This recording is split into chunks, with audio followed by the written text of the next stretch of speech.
Have the latest on the Shelby County schools, which, again, news yesterday coming down, not good. Not good for public schools in the city of Memphis to play sports this fall and to attend school in class this fall as well. Also, today on the program, Jerry Palm. It's Wednesday. We'll visit with JP at 11:05. I'm sure he'll have a lot to say about the Big Ten resurrecting football. Sigmund Bloom at 12:05. Speaking of football, he is your fantasy football guru. He will answer all your questions. Week 2 of the NFL season begins tomorrow with the Bengals and the Browns. And again, any questions you have for Sig, you can text in at 67129, or you can talk to him live when he joins us at 12:05. And then at 12:25, it is the four-man scramble with Keith Penke and Jay Hasselman. This will be your final opportunity to win not only the weekly prize, the gift card to Edwin Watts, but to be in the drawing, which will be next Wednesday, for Golfer 4 at Ridgeway Country Club, our grand prize. We'll make our picks for the U.S. Open at Winged Foot. This is a tough course. This will be a great event. It begins tomorrow. We'll make our picks today. Our 5 favorite songs will take place a little bit earlier than usual. We'll do this at about 11:30. Today's topic is play or playing. Any song with the word play or playing in the title is eligible. You can text in at 67129 if you are watching us live. You can message us with the lists at Sports56 WHBQ on Twitter, Facebook, YouTube, Periscope, and Instagram. So that's the lineup for today's program. Eli Savoy, how are you? I am doing very well. I do want to, kind of issue, I guess, an apology. An apology from you? I don't know if it'd be an apology. But well, it's from you, so it won't be an apology. I guess it is a bit of an apology. Okay. Yesterday, at the start of the show, I talked about our new FM station, 98.5. Mm-hmm. Turns out, I was given a little bit of bad information. That was a bit premature. So you're blaming it on somebody else? I'm stating facts. Okay. It was a bit premature. Mm-hmm. Not the first time in my life. So that word has been used describing you. It will be. That is 98.5. We will be on 98.5, and that will be one of our new FM homes. But yeah, it's not quite there yet. Okay. Not quite ready yet. So I just want to apologize to people if they've turned it on and been like, wait a second, this isn't what they do. So I just want to let people know that it is going to be happening, but there's still a few little details to be worked out. We're looking forward to it, though. We talked about it yesterday with a powerful signal, and a lot more people can listen, and we're thankful for that. But in the meantime, it doesn't mean there's not a lot of different avenues to listen to our program. Obviously, if you're listening right now, you have one of those avenues on, whether it's AM 560, 96.1 FM, 87.7 FM. That's 87.7. Of course, you can watch us online on the World Wide Web, sports56whbq.com, on any of the other platforms, Twitter, Facebook, YouTube, Periscope, and Instagram. There's no excuse not to be either listening to us or watching and listening to us here on Middays. And I do want to say, happy National Play-Doh Day. To you as well. Happy National Guacamole Day. Yuck. Not a guac fan at all? Not at all. I'm not a huge guac fan, but there's certain guac. Mainly if you put bacon in it. That's hard to pass up. I'm a big fan of guac if it's got bacon in it. Yeah, when I see that commercial for Chipotle, and they talk about the fresh guac, and they're scooping it out of the shell, out of the nut that it comes in or whatever, and they're just throwing it in the bowl. Avocado? Whatever the hell it is. It looks like a shell or nut. I have no idea about avocados. I do not go near them. I don't touch them. I don't eat them.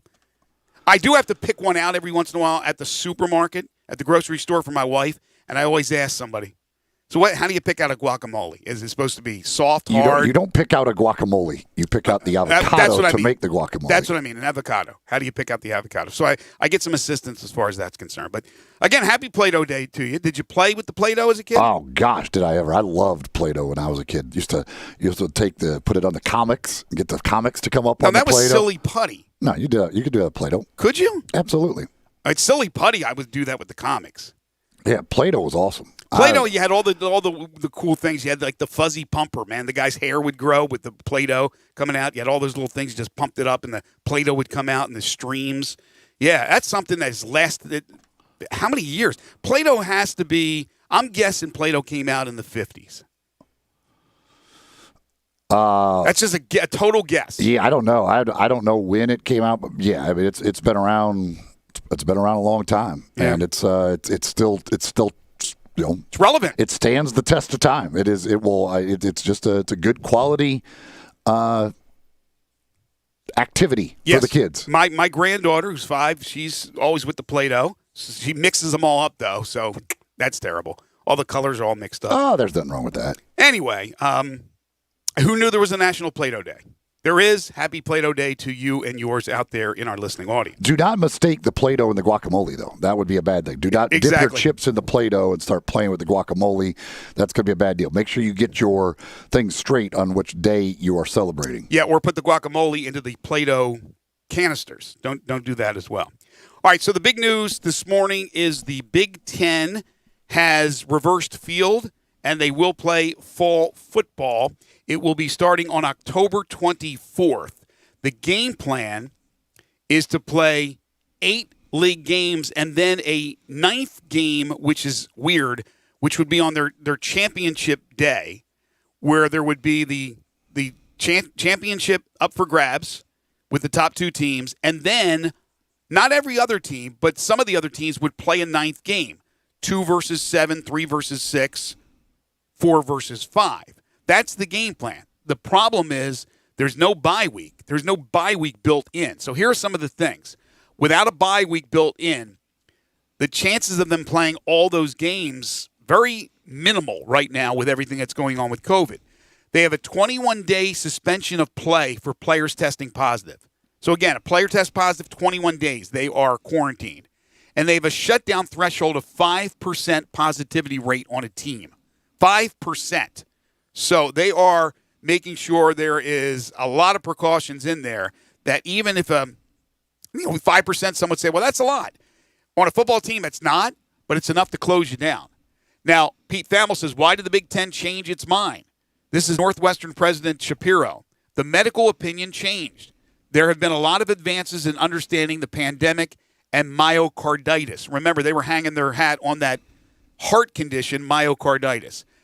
While I agree there are advances, there have been. There's more rapid testing. You can test a lot more, quicker, get results and things of that nature. I think there's a lot more to this. We're not idiots. There's a lot more to this, from the political end of things to the financial end of things. And even though they said we are not going to go back and we're not going to look at the possibility of playing fall football once they did the original reverse course, after the schedule came out, and then they decided to shut it all down. They said they wouldn't revisit it. Well, not only have they revisited it, but they decided to vote it in. And again, it's October 24th. So if nothing goes wrong, which is laughable to think, they're talking about 8 games, championship game, which would be just perfect timing to have somebody eligible for consideration for the playoff. Yeah, it's this has been quite the process with the Big Ten. This has been, to say the least. This has been strange, no doubt about it. And while yes, I do, I can see where the daily testing is something that they could make the case of this is why we changed our minds and all of that, because now we have this the testing available, all of that. But I also, I think that, there's no doubt there was a lot of different factors that went into this. Some of it being that they are seeing the other conferences playing and going, boy, that kind of looks like a pretty good deal.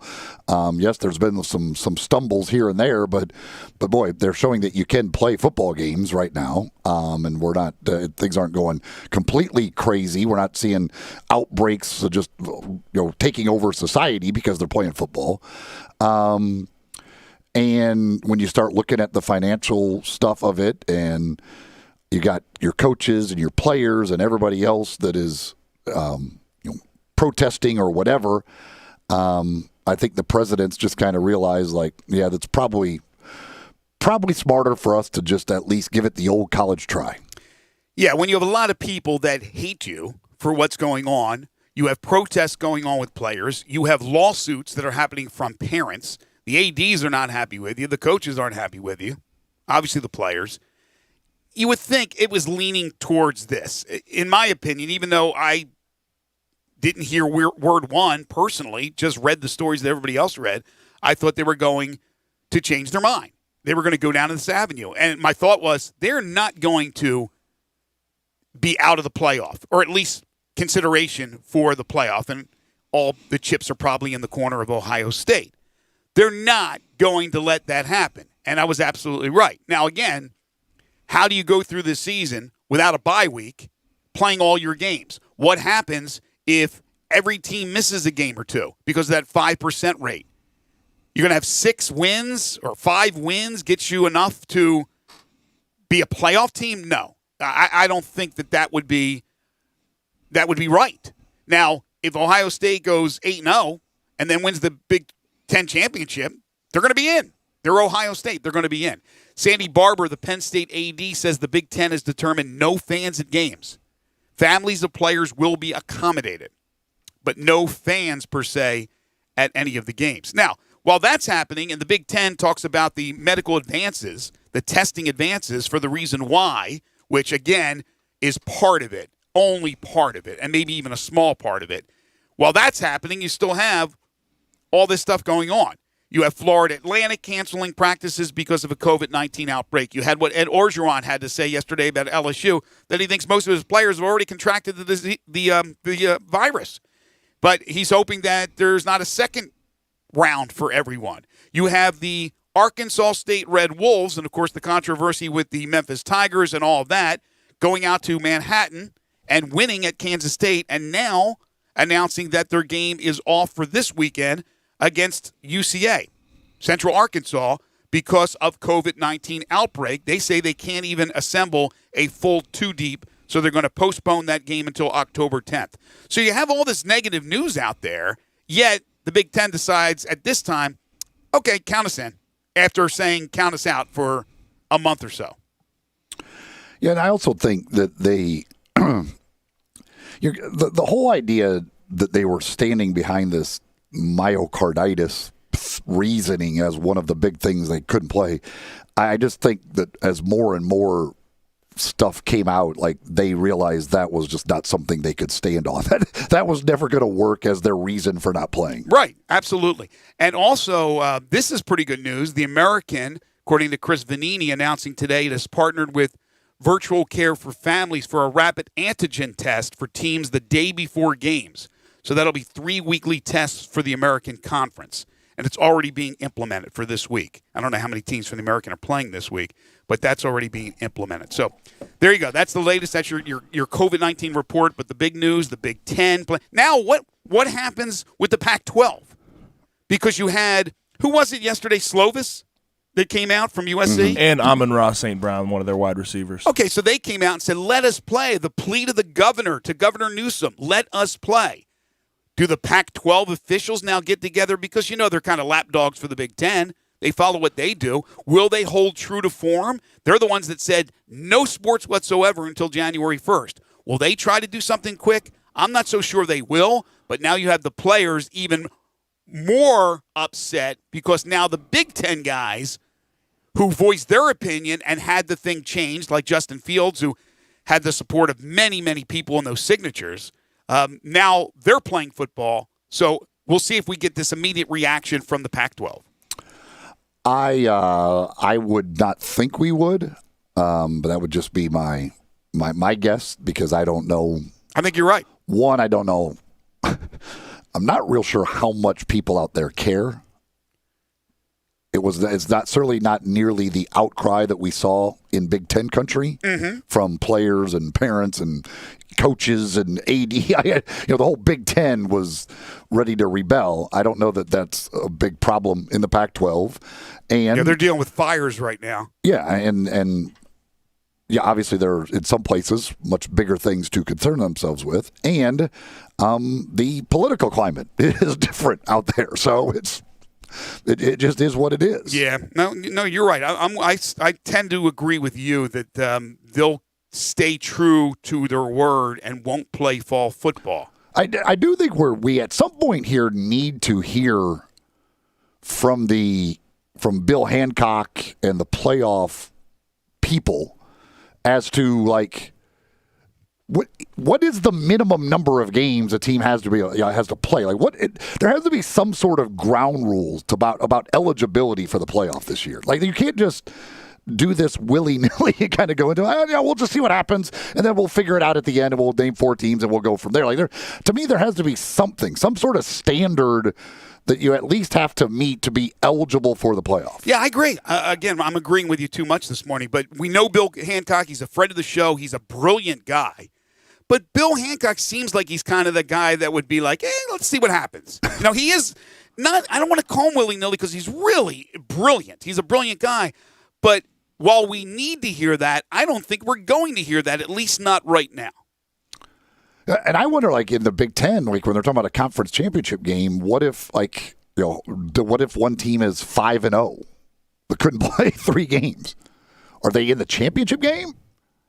Right. Over a 7-1 team, or like how are you doing that?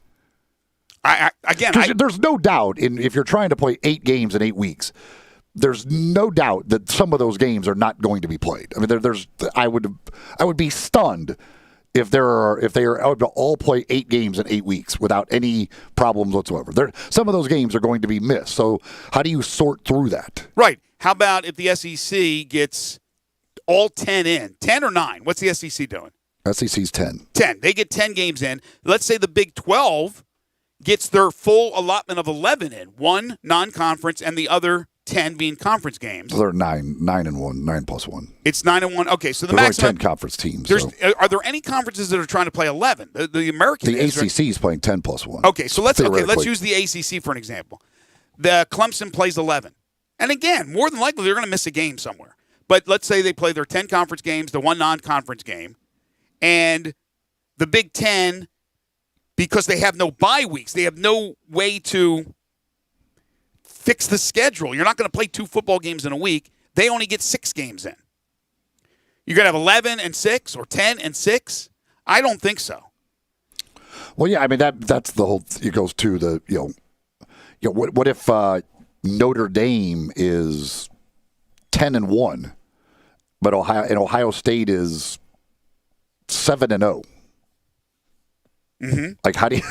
Yeah, are you going winning percentage? Is there a minimum amount of games? How are you sorting through that on the playoff committee to try and figure out which one is more deserving when one played 4 more games than the other one? I mean, that's a little tough to try and figure that out. Well, we'll see how powerful Ohio State is when we get to that point. And these conferences, I mean, that doesn't even just apply for the Big Ten and trying to figure out conference championship game type stuff, because I think these other conferences, there's a good chance you're going to have some teams that play different amounts of conference games, because even though they do have a little more flexibility than just trying to play 8 games in 8 weeks, there is still going. I mean, it's not a ton of flexibility, and we've already seen that some of these flexible dates are already being used up. So it wouldn't be a surprise if in these other conferences you have a team that played 9 conference games, another one that maybe played 8, 7, whatever. That certainly is not out of the question. Well, we'll continue this conversation with Jerry Palm. He will join us after the timeout, and then later on we'll get into the NBA. Last night's action, including the amazing comeback from down 3-1 by the Nuggets as they take out the Clippers. Also, yesterday, big day for Ja Morant and Brandon Clark, named to the first-team all-rookie team. Ja unanimous. I love his tweet. I get unanimous for this one, but somebody doesn't vote for me for the Rookie of the Year. He's fixated on finding out who it's going to be that didn't vote for him, and he's going to find that out here sooner than later. But we'll talk about that later on, and also the latest bad news for Shelby County students and athletes who are hoping to play fall sports, as that once again is put on hold until further notice. We'll discuss that on the program as well. We've got a busy show, and we are just scratching the surface. This is Sports 56 Middays on Real Sports Talk. Sports 56, that's AM 560, 96.1 FM, and 87.7 FM. Check out Dave Woloshin and Brett Norsworthy with Sports Time on Sports 56. Weekdays from 3 to 6 on Sports 56, 96.1 FM, and 87.7 FM. We are real sports talk. Sports 56, 96.1, and 87.7. Available on your radio dial at 560 AM, 96.1 FM, and 87.7 FM. As well as online around the world at sports56whbq.com. Take us with you everywhere on your phone or tablet by downloading the Sports 56 app. And at home, tell Google or Alexa to play Sports 56. Wherever you are, stay tuned to real sports talk. Sports 56, 96.1, and 87.7. Hey folks, I'm Jarrett Carter. My family recently purchased East Memphis Ace Hardware at Quince and White Station, and we're excited to offer the best selection of Big Green Egg and Traeger grills. And then don't forget about our Benjamin Moore Paint Studio and the Garden Center for flowers. Save 60% with our new Duracell key fob replacement program. We have a master locksmith service as well as glass cutting and screen repair. The East Memphis Ace Hardware, located at Quince and White Station behind Three Little Pigs.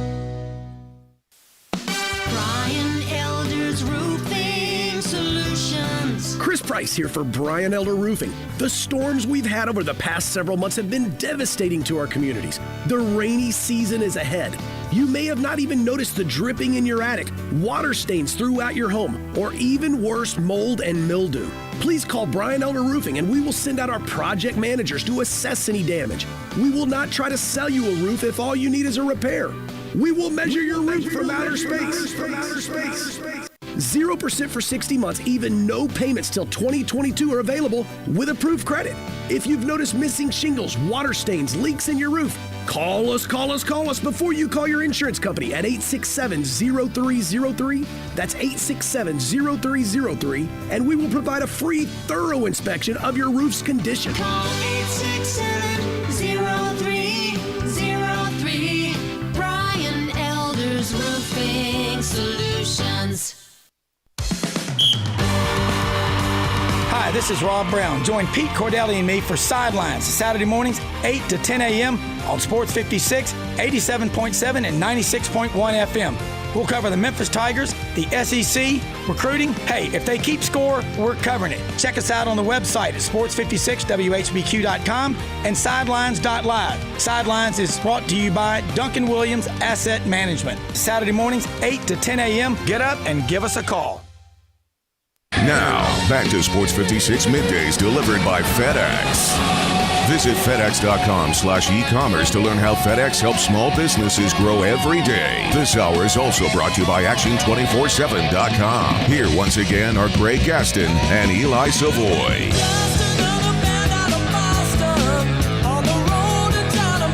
Welcome back, everybody. Action247.com, first hour sponsor of Middays. Eli, tell everybody about Action247.com. Yeah, Action247.com. It's a website it's owned and operated by Tennesseans. Sports betting going to be legal and ready to go here online in the state of Tennessee in the very near future. And you'll be able to get involved there. But right now, you can play free games to win real cash. All you got to do is go to Action247.com. That's Action247.com. And boy, they've got some good stuff up right now. They've got a Sunday NFL weekly jackpot worth for $500. They got a U.S. Open challenge that is up, allowing folks to win $300. They do a Tighten Up weekly challenge. They've got different games on there. Again, right now it's free to play to win real cash prizes and other things as well. All you got to do is go to Action247.com. All right, I fibbed. Jerry Palm will join us in his normal spot at 11:05. Sigmund Bloom at 12:05, and our four-man scramble at 12:25. Once again, we'll do our 5 favorite songs at 11:30. The topic is play or playing. So we do have an open couple of segments here. If you want to participate in the program, we got a lot to talk about. You can text in at 67129 via the First Bank text line or call in at 360-8255. That's the First Bank phone line. We started the conversation off about the Big Ten doing an about-face, a reversal. They will play football starting on October 24th. And again, it'll be interesting to see how many games they get in and how the playoff selection committee decides to do things if some teams play 10 games and others play 7. What are they going to do? They're going to look at winning percentage. So we can dive into that, but we want to get into the NBA here in just a second and also talk about the latest in the Shelby County schools with the big announcement they made yesterday. By the way, somebody did text in. Play-Doh was made in the 1930s as a wallpaper cleaner, reworked as it is now in the 1950s. Okay, so I was somewhat right. I said so the it started 1950s. as a wallpaper cleaner. Did not know that. Did not know that. I guess they were taking comics off the wallpaper. That's what they were doing. That's what they used it for. Here's the other thing, too, and we're going to go to your phone calls in a second. Chris Vanini, friend of the show from The Athletic, makes a good point. The Big Ten's return likely, being the key word, eliminates the Group of Five's outside chance for the playoff. Yeah. Agree or disagree? If you would agree, right? Yeah, I think that outside chance was way outside to begin with. So, but yeah, I would say that this probably eliminates.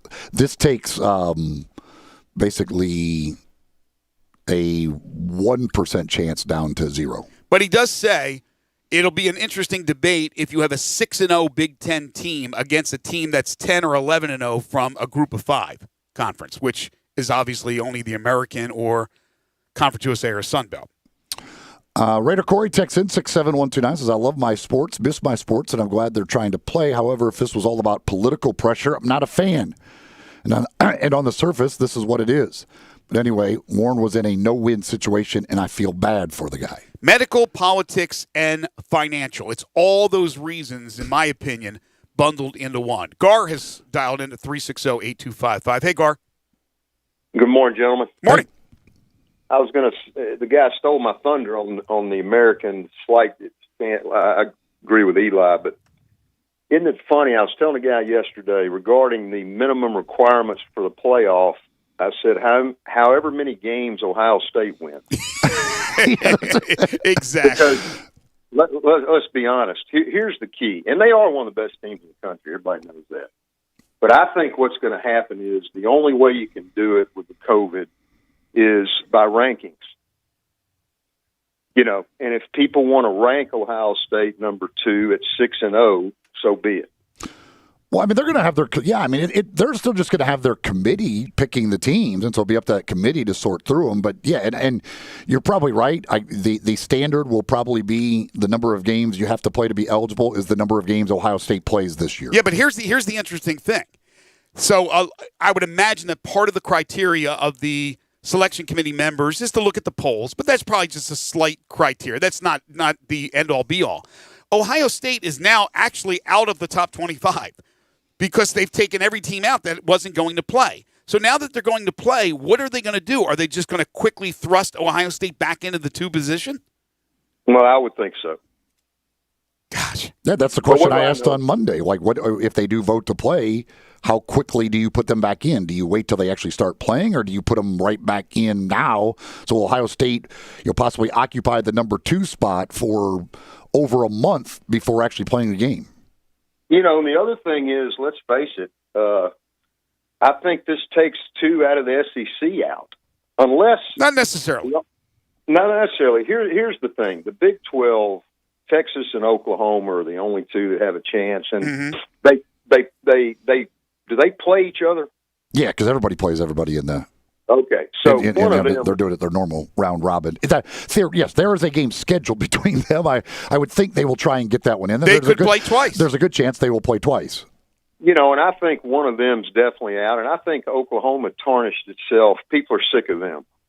In other words, let's give up 50 again this year. Yeah, but the committee, if they see an undefeated Oklahoma throwing around the ball like they've already started to do this season, they always have a kind spot in their heart for them.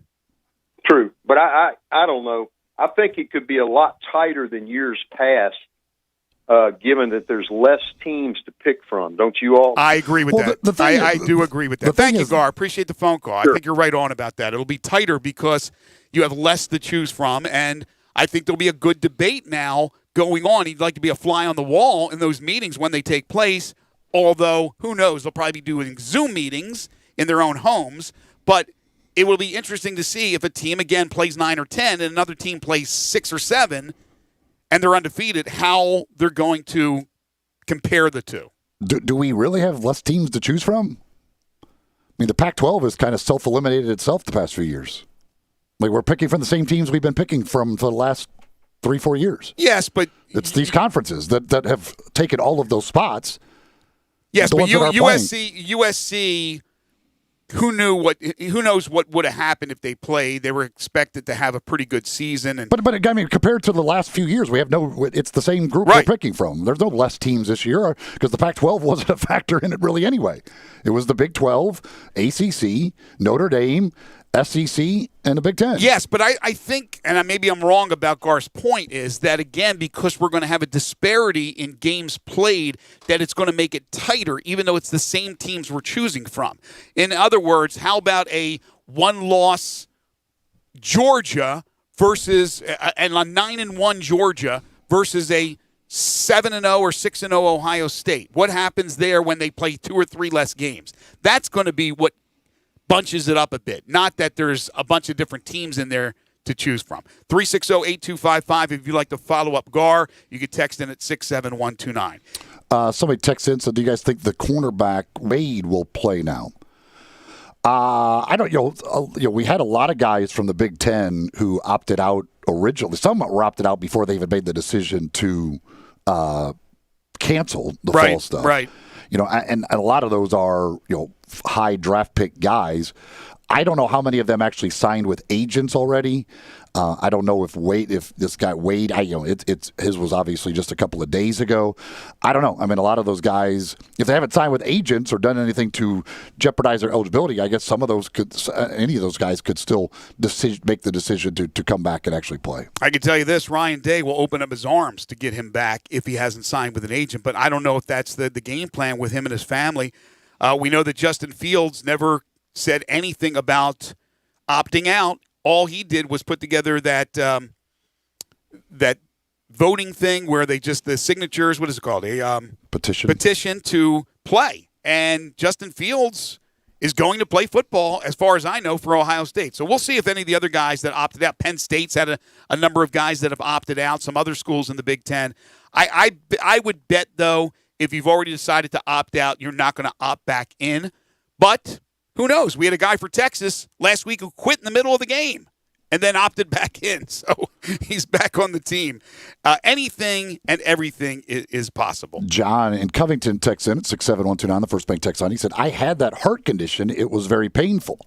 Yeah, I'm certainly not doubting anything as far as the heart condition is concerned. My thing with the Big Ten is that as more and more have come out, and even their medical people have talked about it, it just wasn't nearly as prevalent in the people who tested positive as they originally made us believe. Yeah, they nixed the guy's report from Penn State, their medical guy, who said that 1 in 3 Big Ten athletes had that because of COVID-19. Of the players who tested positive for COVID-19, 1 out of 3 of them, 1 out of 3 had that disease for the heart. And then they refuted that report almost immediately because we were questioning it ourselves when that report came out. It was breaking news on our show, and then within 24 hours, that thing was just poo-pooed.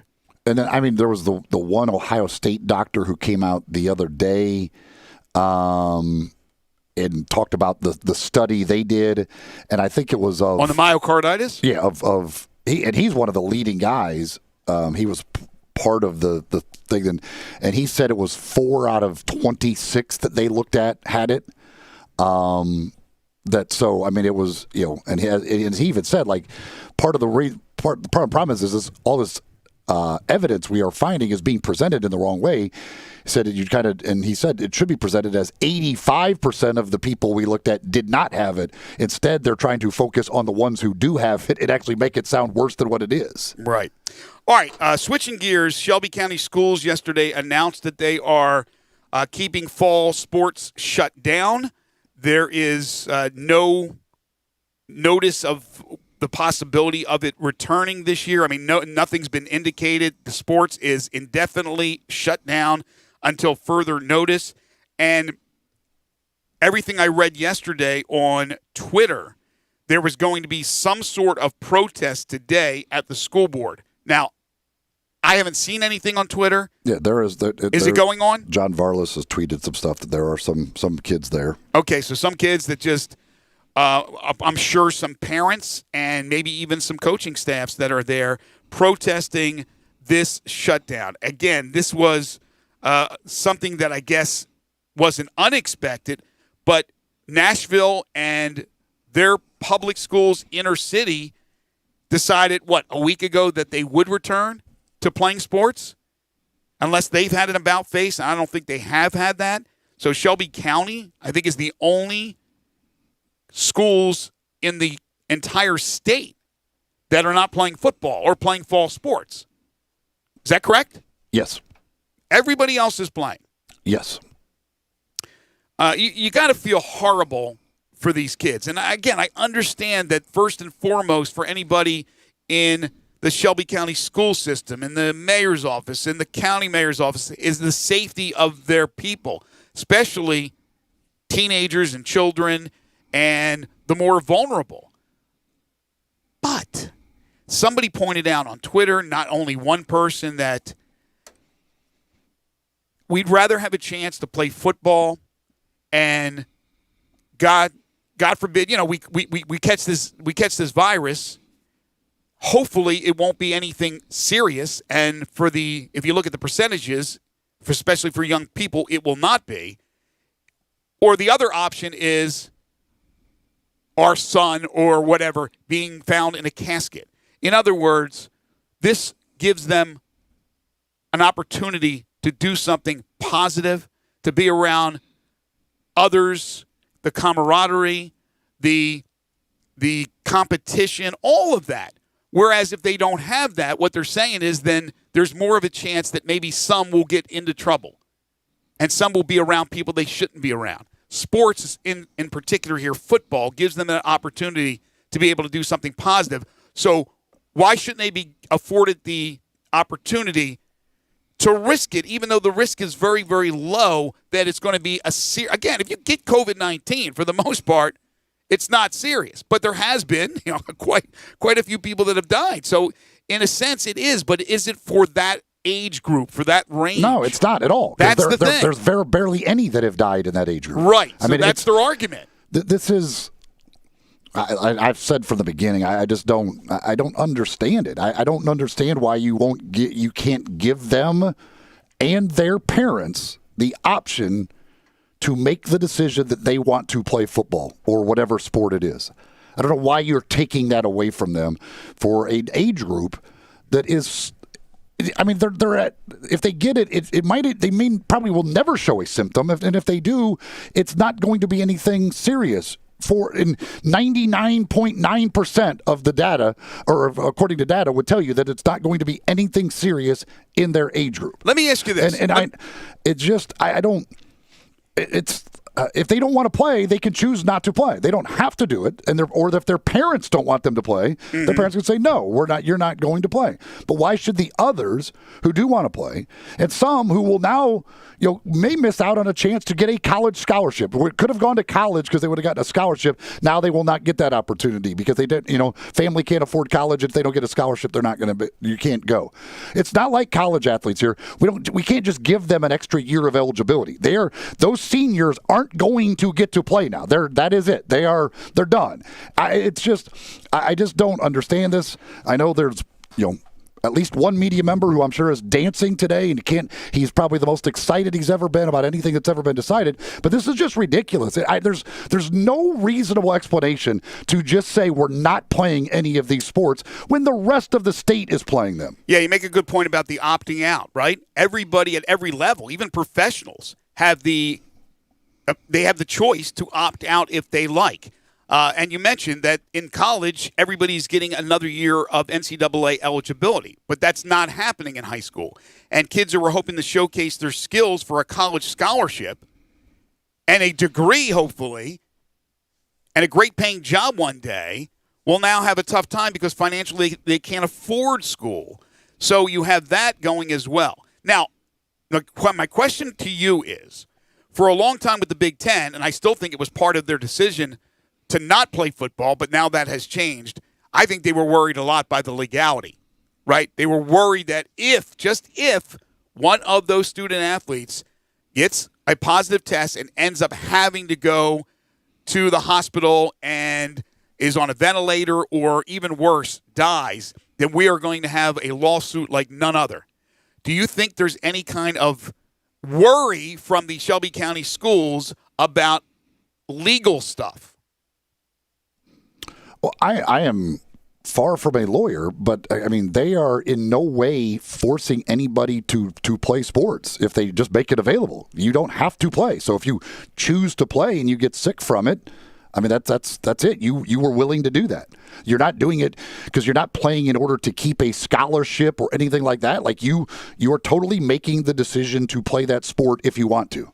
Yeah, but you know what lawyers can do. They were impressionable young people that didn't really, yes, they had their parents, but they kind of felt that they were pressured to play, and they played. And look at the kid now; he's got an oxygen mask. He's on tubes and things like that. We're going to sue the school. Well, then you shouldn't be playing sports at all because there's a chance that a kid could die on the field. I know. I'm playing devil's advocate. I know. You should shut down sports altogether and say there's a chance a kid might get seriously hurt or die out there, so we can't play sports. Right. No, I'm with you. I'm just playing devil's advocate. I'm trying to get into the mind of these people. What are they thinking? Again, if you're giving them the option, right, and they decide to play, and God forbid something bad happens, I would think that you're off the hook from a legal point of view, but I don't know. I don't know. I don't know if that's the reasoning.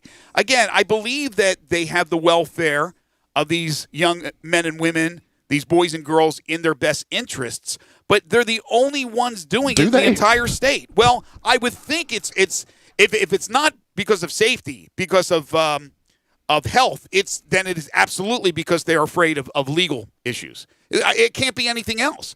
So, but they're the only ones in the entire state doing this.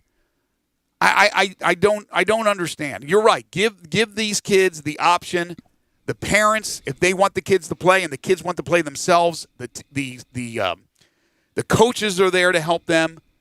Their teachers. I don't know. I don't know what other reason it is. I mean, is it that much of a difference right now, the COVID-19 rate here in Shelby County as opposed to in Metro Nashville, where they've decided to let the kids play? I don't know.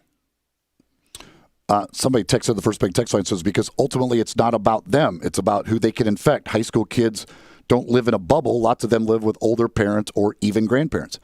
And that's fine. And if those parents don't want their kid to play because of that, then they don't play.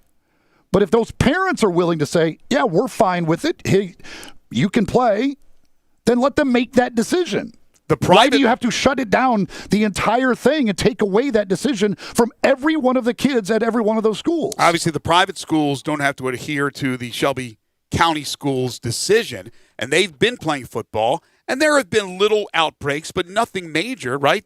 We haven't heard of this rash of parents that have been infected by their sons who played football and contracted the virus from somebody. So that has not been the case, and they've been playing high school football now for a month. At least the private schools have. Louisville, Richard, it's been a long time. How are you, my friend? What's going on? How you doing? What's up, Richard? You have it, Eli. Let me ask you something. I'm listening to you, how avid you are about these quote-unquote kids playing high school football. Let's not leave out Collierville shut down because of football now. Their school shut down for 2 weeks because of cases of COVID. Right. They got the positive test. They reacted to it. They shut the school down. But they're going to open. They're going to open up again. But Richard, they're going to open back up, but they shut down. So we're going to flip it to a Shelby County school, Eli. All right. As we noticed, the University of Memphis had how many players? We don't know. We don't know the number of actual positive tests. But yes, we do. It was 30. No, we don't. We don't know. They have never announced. All this is reports. That's never been officially said. They've never released any information. So anything else is just speculation.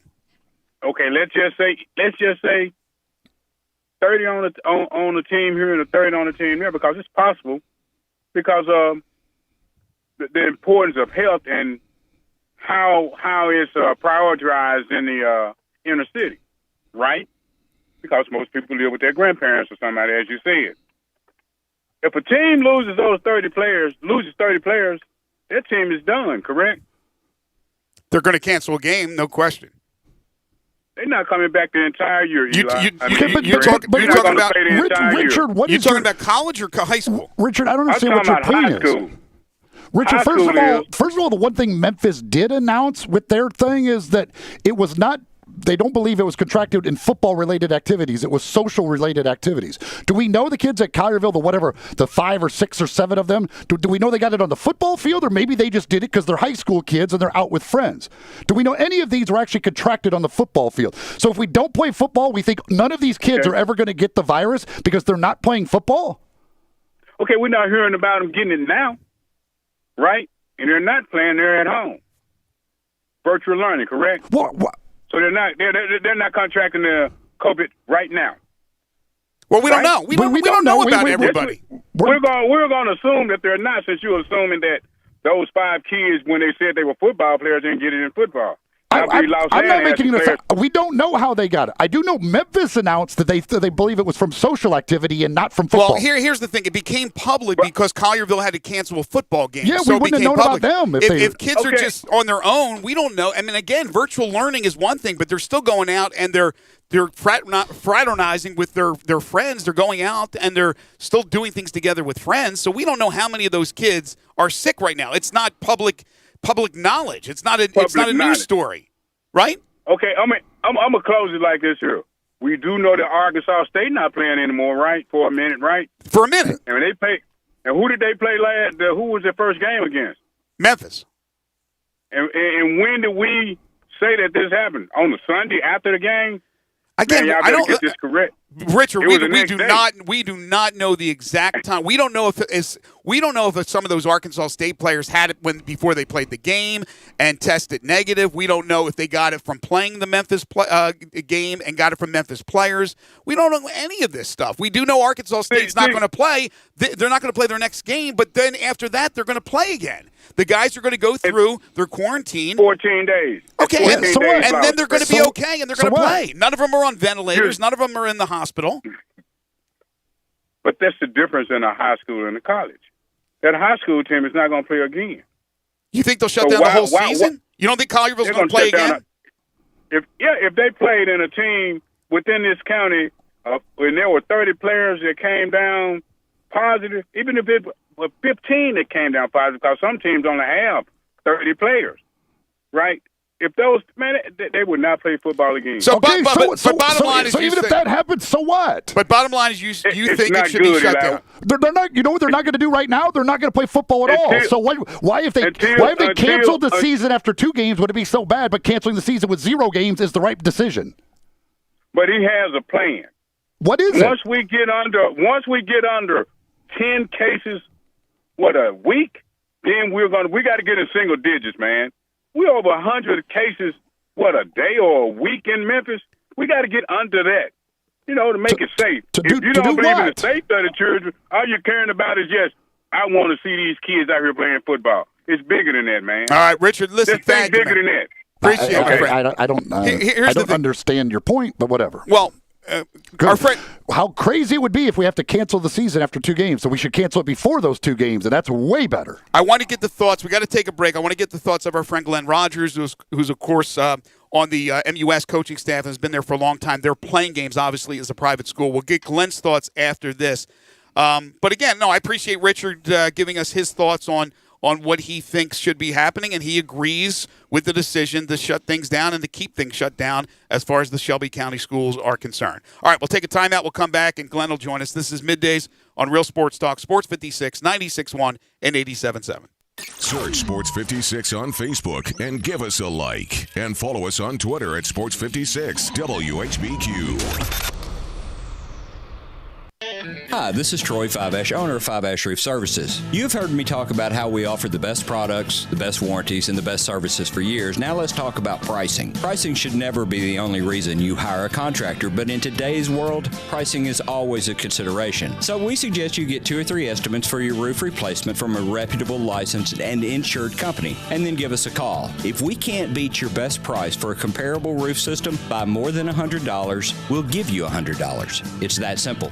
We are so sure we can offer you the best price, beating all other qualified companies, we will hand you $100 if we can't, and thank you for the opportunity. So give us a call. What's the worst thing that's going to happen? Make $100? 5 Ash Roof Services, a proud supporter of Tiger Athletics and the official roofer of the Tigers home team. 5 Ash Roof Services, fair, honest, and ethical. 367-0050 or memphisroofer.com. 5 Ash Roofing, it's what we do. We're here for you. This is the Frells family. They live on a piece of land they call greener pasture, and they work on it behind the wheel of a John Deere 1 Series tractor. With its durable construction and features that hook up to dozens of attachments with ease, no job is too tough. The Frells family runs with us, because this is more than just land. It's home. Nothing runs like a Deere. Get a 1 Series tractor for just $99 per month at your John Deere dealer today. For additional cost information, please call toll-free 855-633-2315. Now, back to Sports 56 Middays delivered by FedEx. Visit FedEx.com/e-commerce to learn how FedEx helps small businesses grow every day. This hour is also brought to you by Action247.com. Here once again are Greg Gaston and Eli Savoy. Welcome back.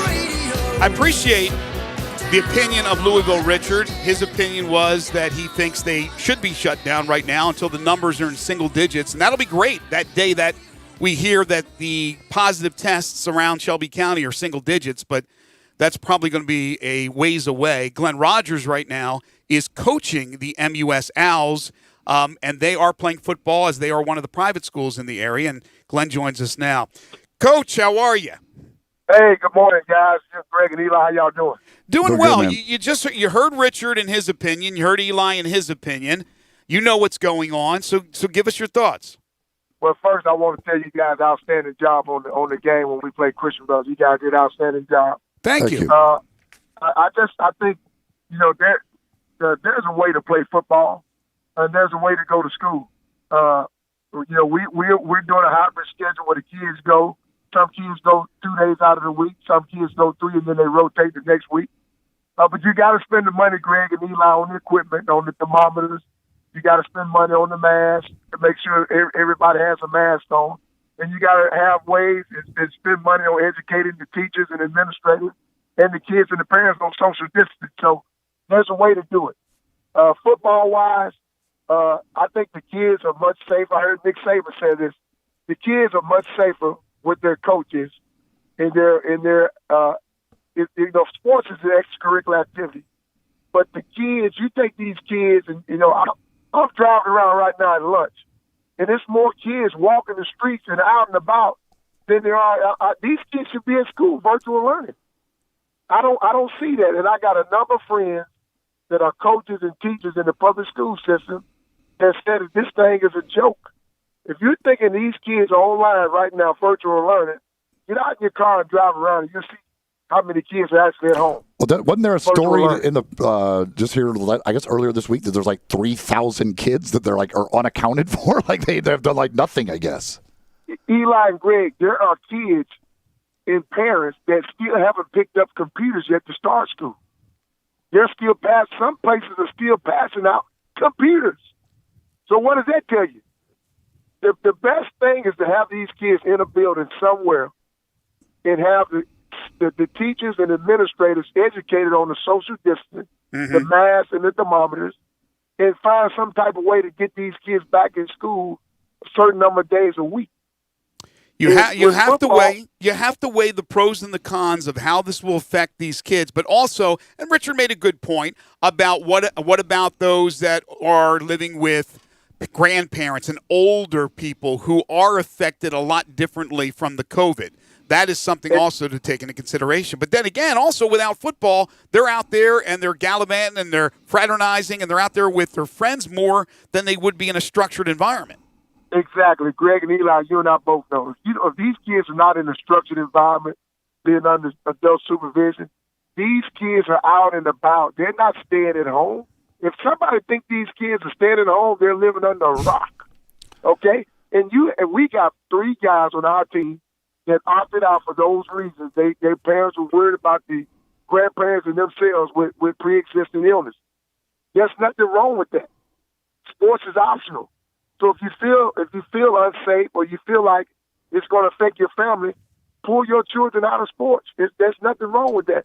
Mm-hmm. But the ones who are not going through those situations or don't have those illnesses they're dealing with, then have them in an organized team activity where they can be playing sports and they're with an adult so you know where they're accounted for. If you just drive around right now, there's kids everywhere. They're not at home. They're out and about doing whatever they want to do because a lot of the parents and the grandparents are not at home to supervise them. They're at work. Right. Yeah. Glenn, as always, thank you, man. Agreement. Really appreciate your opinion, as always. Thank you for listening. Absolutely, guys. Thank you. Take care. Couple of texts here. One says, I think the superintendent of Shelby County Schools is doing a great job standing up to the TSSAA and the rest of Tennessee by holding our kids out. Our kids have been disrespected for years from Middle and East Tennessee, and it's not safe now anyway. So that's a whole different ballgame right there. That's the us versus TSSAA deal. But I mean, like, what? Yeah, this has holding them out because of this COVID or whatever. How's that doing anything to the rest of the state or TSSAA? So what they're saying is the entire state is wrong and Shelby County is right. But as far as the battle with Shelby County based schools on what and evidence? No, I'm saying in their opinion it is obviously that. But the whole deal with the TSSAA versus the Shelby County schools, I mean, I know it's Memphis versus everybody and all that stuff, but my gosh, if you're not part of the TSSAA, what are you playing for? You're not playing for championships. You're not playing for state titles. You're not playing for Mr. Football, Mr. and Miss Basketball, whatever. You're not playing for anything other than yourselves. So that doesn't make sense to me. I disagree with the whole thing against the TSSAA and couldn't disagree more with this idea of not playing the sports. So you have your opinion that they're doing a great job. Couldn't disagree any more on that. I think they're doing a terrible job, and this is a terrible decision. Somebody else says, how is the cancellation of Shelby County school football season going to affect out-of-district games? Will that be a forfeit and win for the other teams? They're just not.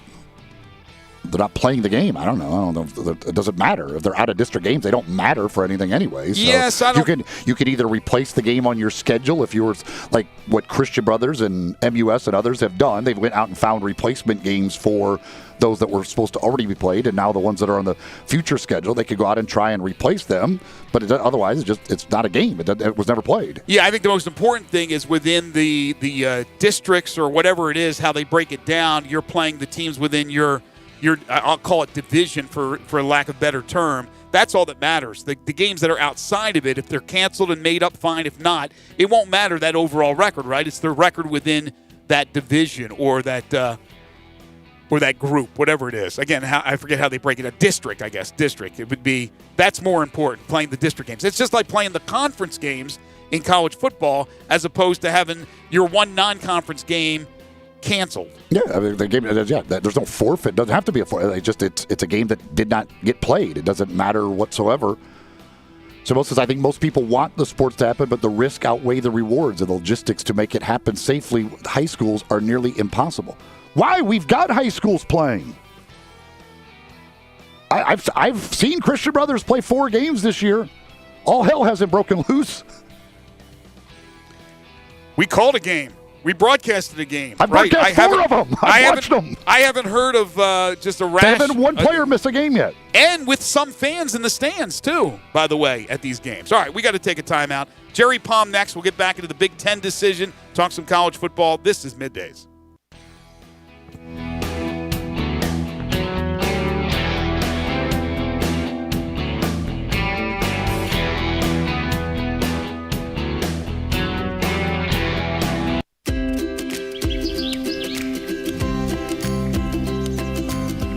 Summertime and the living is easy. No more cutting or paying utilities. Literally, you guys, Town Village Audubon Park, nestled in the heart of East Memphis, located corner of Park and Cherry, is a beautiful residential neighborhood. Looking for a great place to retire, but you still have a very active lifestyle? Then visit Town Village. Only requirements that you're 55 plus. Prices per month starting at $24.50. The Gourmet Chef welcomes you to visit our restaurant and bistro. Package includes 3 complimentary meals per day, maid service, free local transportation, monthly coffee club, theme dinner parties, lots of fun. Visit us and call Daniel or Bo at Town Village Audubon Park at 901-374-7342. There's no place like home. Town Village Audubon Park. I'm here with the outstanding team from Lexus of Memphis at 2600 Ridgeway. They're online at lexusofmemphis.com. Gary, tell everyone how they can experience the Lexus of Memphis satisfaction. Come in and be a part of our family at Lexus of Memphis. Experience the customer service that we provide to each guest like a member of our own family. If you're on the side of the road and you need us, we're there. If you need help with anything with your car, technology, Bluetooth, the app suite, we have a dedicated team to help you with this in your journey with your Lexus. That's how they do it at Lexus of Memphis. Have you thought about the holidays yet? Our friends at Window Genie not only clean windows, gutters, and concrete, they also hang holiday lights. Window Genie has a Christmas light rental program that includes custom design, installation, maintenance, takedown, and storage for your home or office. The best part, they're offering 15% off if you book by November 1st. Spend more time with friends and family this year and less time on the ladder. Call today for a free estimate, 901-424-4100. Window Genie, 901-424-4100. I almost never go to Central Barbecue without running into somebody I know. That could be because you only eat at Central Barbecue. It's because Central Barbecue is where Memphians go to get barbecue and has consistently been voted the most popular barbecue restaurant among locals. Actually, that's really saying something. I know. Memphis is the nation's capital of barbecue. With all the choices, people who live here go to Central Barbecue. They do get their share of tourists. Sure, because Central Barbecue has been mentioned on TV and in tons of national publications. You know why? Because of the great food? Because those TV shows and magazines look for the place where the locals go, and that, my friend, is Central Barbecue. We are real sports talk. Sports 56, 96.1, and 87.7. Available on your radio dial at 560 AM, 96.1 FM, and 87.7 FM. As well as online around the world at sports56whbq.com. Take us with you everywhere on your phone or tablet by downloading the Sports 56 app. And at home, tell Google or Alexa to play Sports 56. Wherever you are, stay tuned to real sports talk. Sports 56, 96.1, and 87.7. DeSoto Auto Sales specializes in late model cars with low mileage. They have the highest standards in the car industry. All of their cars are test driven, checked out from head to toe, unlimited inventory, every make and model. And if it's not on the lot, they'll find it for you. Walk in the door of DeSoto Auto Sales, 5704 Goodman Road. Within 45 minutes, you can test your car, get credit approval, and finish paperwork within an hour. No shortcuts at DeSoto Auto Sales. Kind, courteous employees, a down-home environment. DeSoto Auto Sales cares about your time. Lowest prices in a 350-mile radius. We're living in a world today where time does matter. Visit them online. Check out their referrals. DeSotoAutosales.com.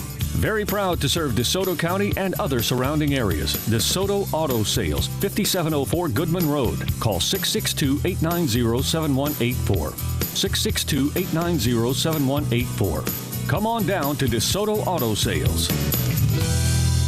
We are Sports 56 WHBQ Memphis, WIVG-FM Tunica Memphis, and WPG-FLP Memphis. Flynn Broadcasting Stations. Now, back to Sports 56 Middays delivered by FedEx. Visit FedEx.com/e-commerce to see how to turn browsers into buyers. Learn how FedEx can help take your business to the next level. This hour is also brought to you by the Window Genie. Here once again are Greg Gaston and Eli Savoy.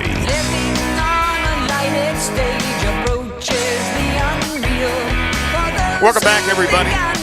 Great conversation in hour number one. Want to thank everybody who texted in or called in. And again, we certainly love to hear difference of opinions and good debates. That's part of Sports Talk Radio, so thank you. Whether or not we agree with your opinion or you agree with ours, I'm glad that you're listening. I'm glad that you participated, certainly in that particular theme. But any theme that we do here on the show, you're always welcome to be a part of it. Sports 56 Middays is delivered each and every day by our title and presenting sponsor. That's FedEx. Visit FedEx.com/e-commerce to see how FedEx helps small businesses grow every single day. The second hour of the program is brought to you by the Window Genie, a trusted name in window cleaning, but they do so much more. Call Kate Robertson today ask for the Sports 56 special, 901-424-4100, and then talk to her about the holiday lighting that they offer, which is absolutely tremendous. They will customize your lighting, install it, maintain it, and store it away. They do it all for the holidays. And if you have an order in by November 1st, you're going to get 15% off. So call Kate, ask her about the holiday lighting, 901-424-4100. We are in the Family Leisure Studios where family and fun come together. Family Leisure, 2120 Witten Road, just north of I-40. Before we get to JP, somebody had asked earlier if Sean Wade would opt back in. Ryan Day says Wyatt Davis and Sean Wade are both opting back in, that they want to be a part of it. Also, there is a story from Christine Brennan from USA Today, which I haven't had a chance to read the story, but it's going to be, I think, a very interesting read. It's her opinion, and the opinion is the Big Ten's decision to play football signals the darkest day in conference's rich history. Let's talk to Jerry Palm about that. It's time for Sports 56 Middays Weekly Chat with Jerry Palm, college football and basketball writer for CBSSports.com. Here are Greg, Eli, and Jerry. To avoid complications, she never kept the same address. In conversation, she spoke just like a He is Jerry Palm, CBSSports.com. You can follow him on Twitter at JPPalmCBS. He joins us now on Sports 56 Middays. Fresh and relaxed after his honeymoon. How are you, man? I'm good. How are you? Good.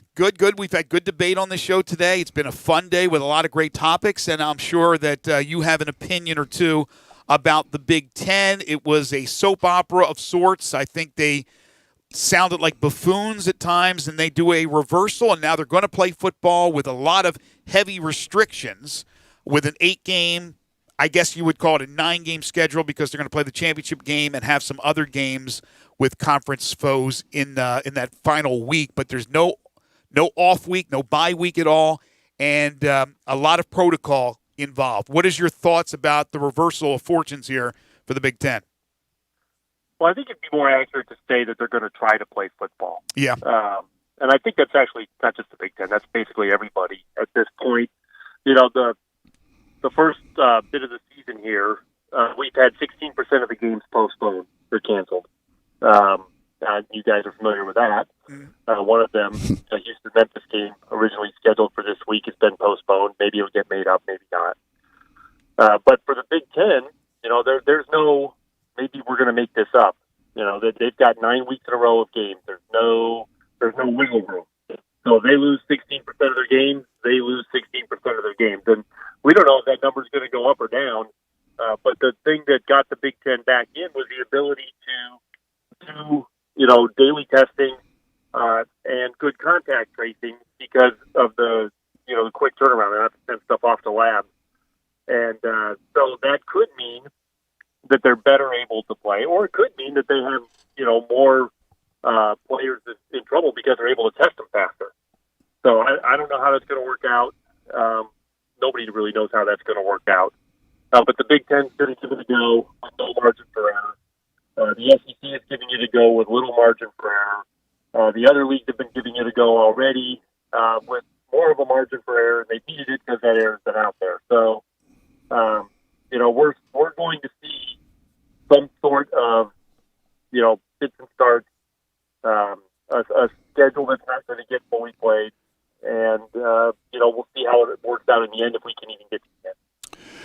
Jerry, do you think that the college football playoff people, Bill Hancock and his group, should come out and at least give us some sort of like standards of a number of games that have to be played for a team to be eligible, or how do you think they should handle this? No, I mean, I think that they don't need to make that decision now. You could end up saying, well, they could come out and say, all right, well, everybody's got to play 7 games. And then we have enough problems in the schedule that maybe we don't have that many people playing 7 games, you know? So I just think that whatever, they can deal with that at the time. But we already know we're going to have an uneven number of games. That's a given. It's not just scheduled that way. It was going to be that way anyway. Even if everybody scheduled 11 games to begin with or 10 games to begin with, you were going to have an uneven number of games because some are going to get canceled.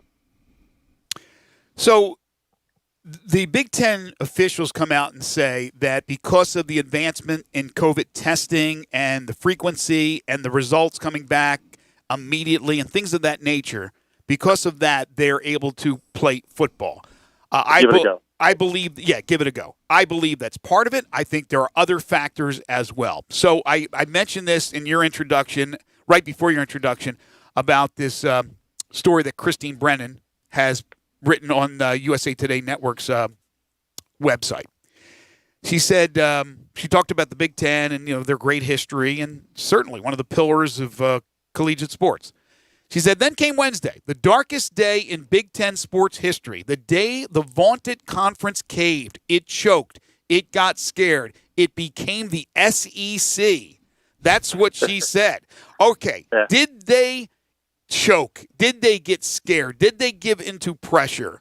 Or was it really just this medical advancement that they decided to make the changes? Were they worried about not having football and losing all that money and not having a playoff team? What do you think, in your opinion, in the end, was the reason why they decided to do what they did? I think they always wanted to have the money. I mean, and they canceled it in spite of that because they didn't feel like they could do it safely. Now with the advancements, they feel like they have a chance to do it safely. So that's it. Parents, players, politicians, whatever, may take credit or try to take credit for this change, the pressure brought about. But I think the pressure was always internal. They always wanted to play. They were going to lose a ton of money by not playing, but they didn't really feel they could do it safely.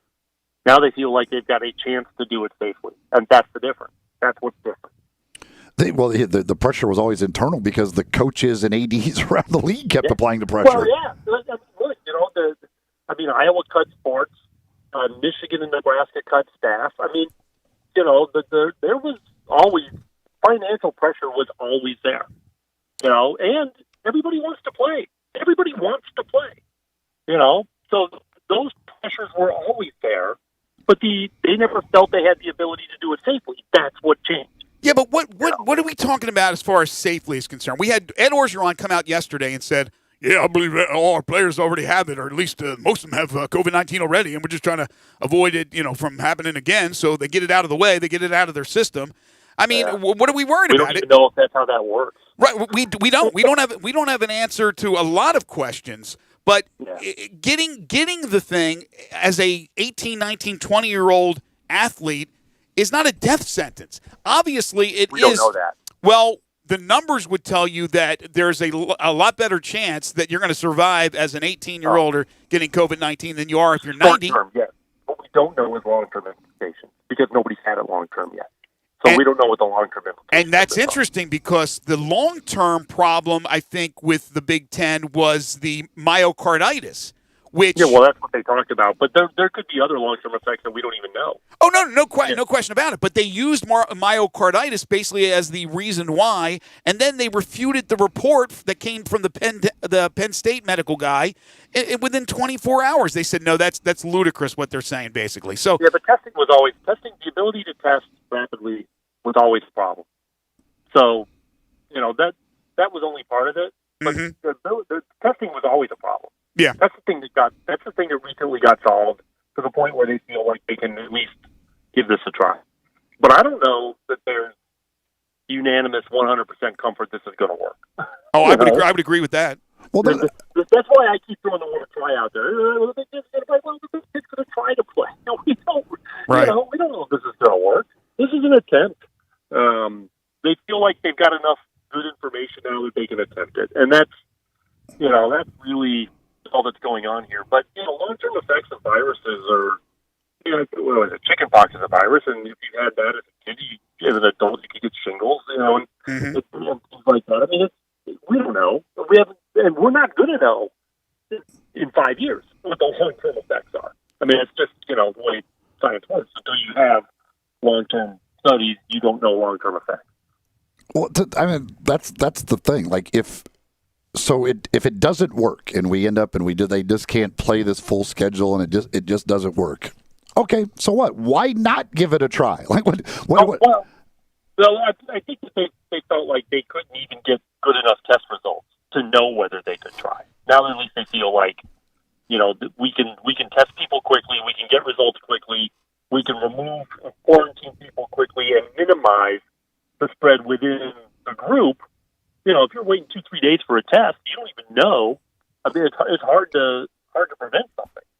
Now at least they can do things quickly. But how are they doing it on the high school level, with the exception of Shelby County schools? That's an excellent question. My high school's playing football. Nobody's getting tested. My kids are in school. My high school has, optional in person or at home. You can do it either way. My kids prefer to be there. They learn better, and they're in the band, and it's hard to do the band remotely. But they're not proactively testing anybody. They're only testing people that get symptoms, and then it's up to the parents to test them. I have no idea how they can reliably say high school football is safe. But again, it goes back to, my thing is this: how much do we really think for high school and college kids, being high school and college kids, their chances of getting this are increased by playing football rather than just the fact that they're kids and they're hanging out with friends and doing things anyway? Maybe. I don't know. I mean, football is a lot of contact with strangers that you don't really know how they take care of themselves. But as opposed to your friends, where you may at least have some idea how they take care of themselves. But the problem is that the kid may not suffer. The problem is the kid may bring it to someone else who does.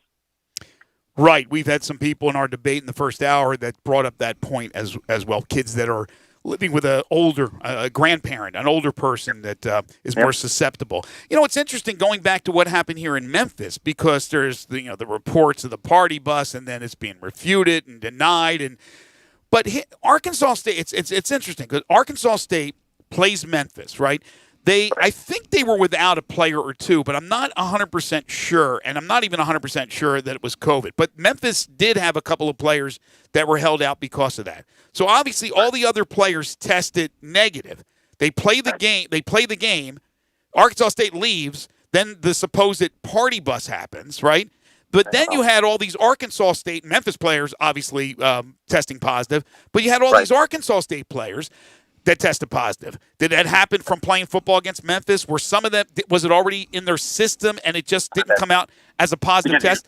Then they go to Manhattan, right? Then they go to Manhattan, so they leave the guys that have already tested positive. The rest test negative. They played that game. Now, how do you know that the Arkansas State players that tested negative don't have it in their system and it doesn't come out until this past Monday? So, I mean, it's just, there's so many. But that's why the Big Ten was sitting out.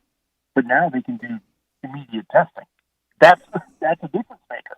Arkansas State's probably not doing immediate testing. They're probably waiting a couple of days or so to get results.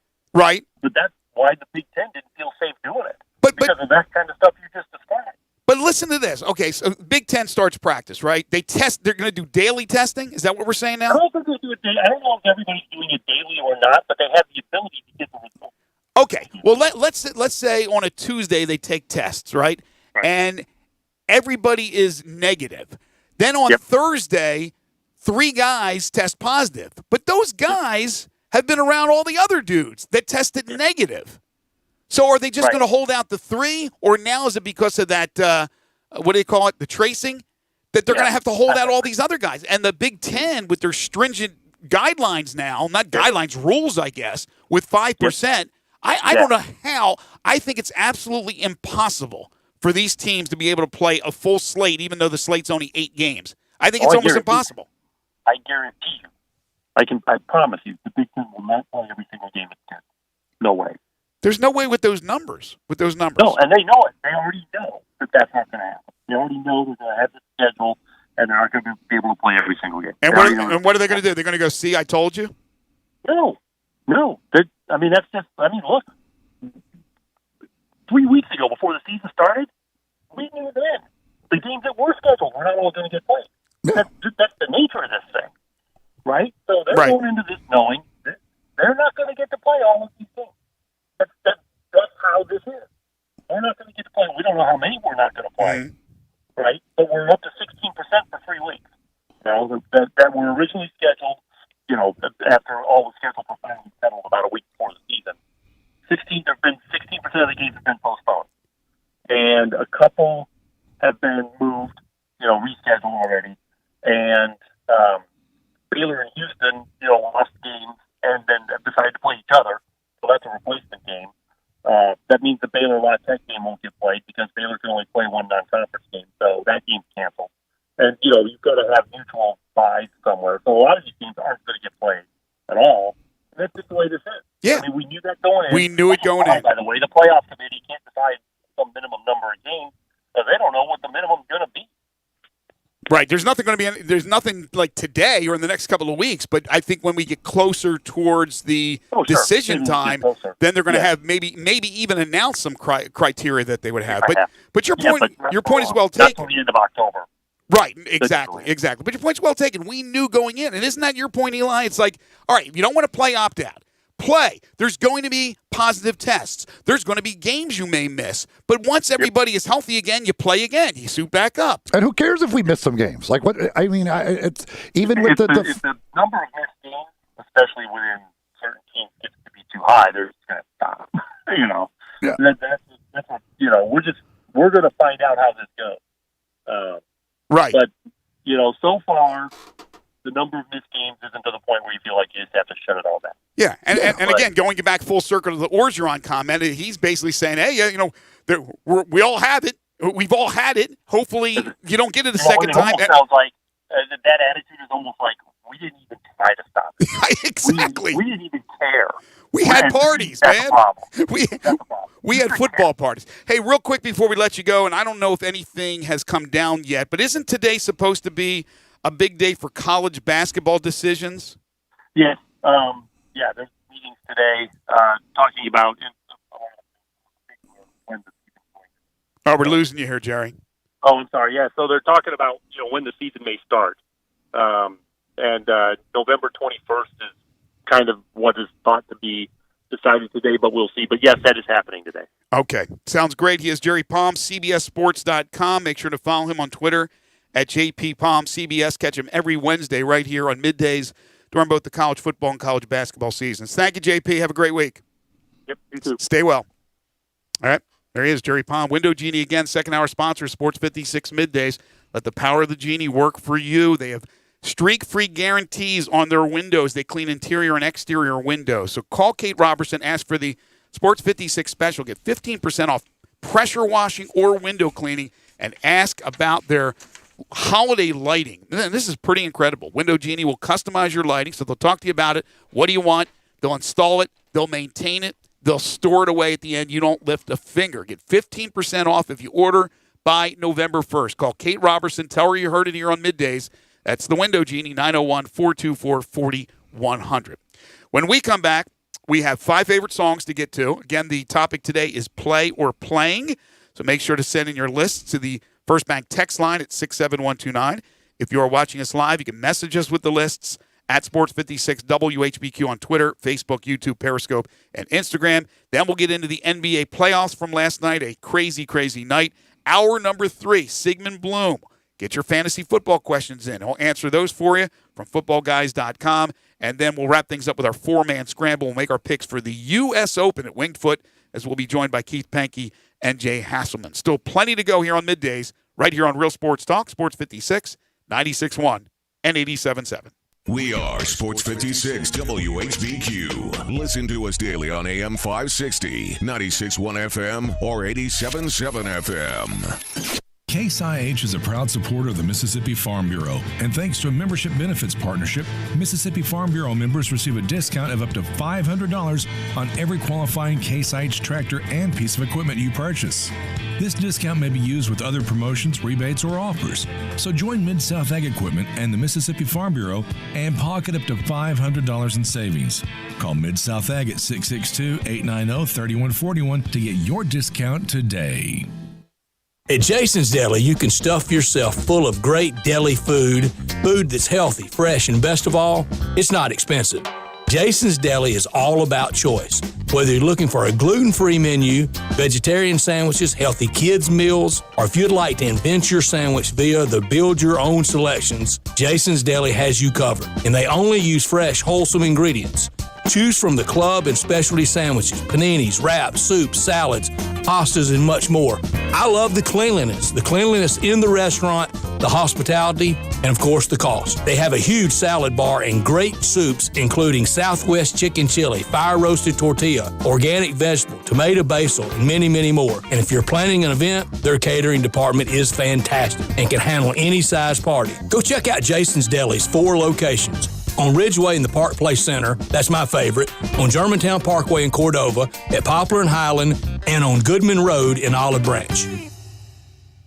We are Real Sports Talk. Sports 56, 96.1, and 87.7. Available on your radio dial at 560 AM, 96.1 FM, and 87.7 FM. As well as online around the world at sports56whbq.com. Take us with you everywhere on your phone or tablet by downloading the Sports 56 app. And at home, tell Google or Alexa to play Sports 56. Wherever you are, stay tuned to Real Sports Talk. Sports 56, 96.1, and 87.7. Commitment, dedication, perseverance. At FedEx, our people are our strength. Even during these unprecedented times, we are delivering medical supplies, test kits, and the things you need every day. Helping the world move forward together. Strength, what we deliver by delivering. FedEx. Hey folks, I'm Jarrett Carter. My family recently purchased East Memphis Ace Hardware at Quince and White Station, and we're excited to offer the best selection of Big Green Egg and Traeger grills. And then don't forget about our Benjamin Moore Paint Studio and the Garden Center for flowers. Save 60% with our new Duracell key fob replacement program. We have a master locksmith service as well as glass cutting and screen repair. The East Memphis Ace Hardware, located at Quince and White Station behind Three Little Pigs. Now, back to Sports 56 Middays delivered by FedEx. Visit FedEx.com/e-commerce to see how to turn browsers into buyers. Learn how FedEx can help take your business to the next level. This hour is also brought to you by the Window Genie. Here once again are Greg Gaston and Eli Savoy.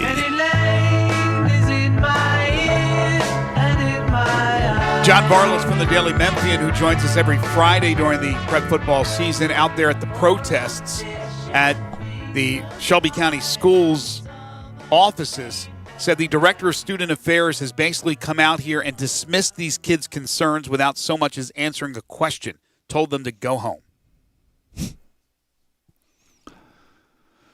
By the way, I'm reading this from my buddy who I follow on Twitter who's in Kentucky.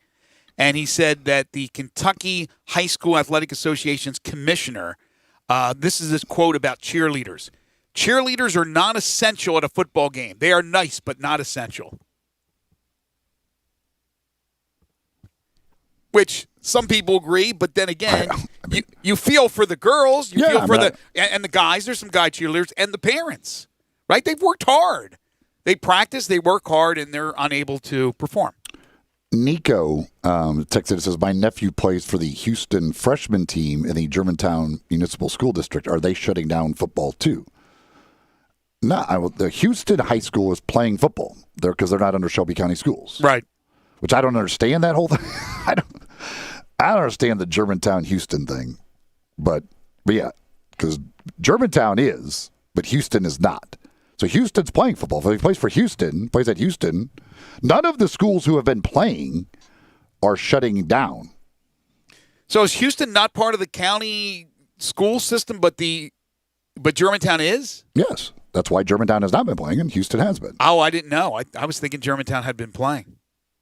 Gabe's a coach. Wait, That's what? right. Wait. I literally tell you this is an everyday thing. I thought we have this conversation several times. No. You're right.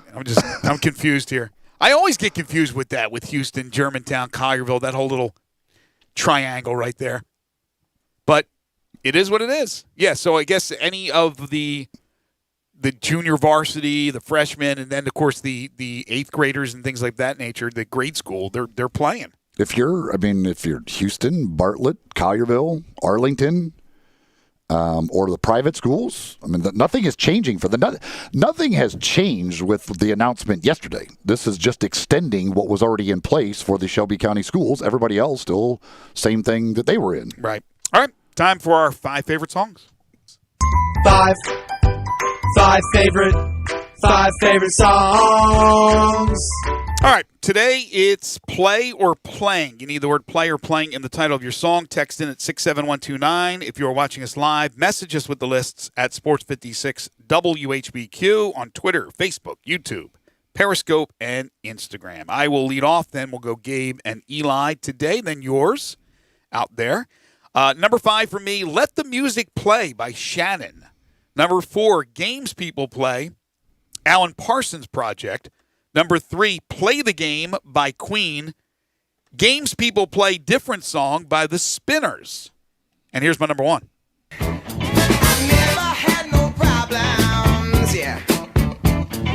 Burning down the one-night stands. Everything around me, yeah. Got to start to feeling so low.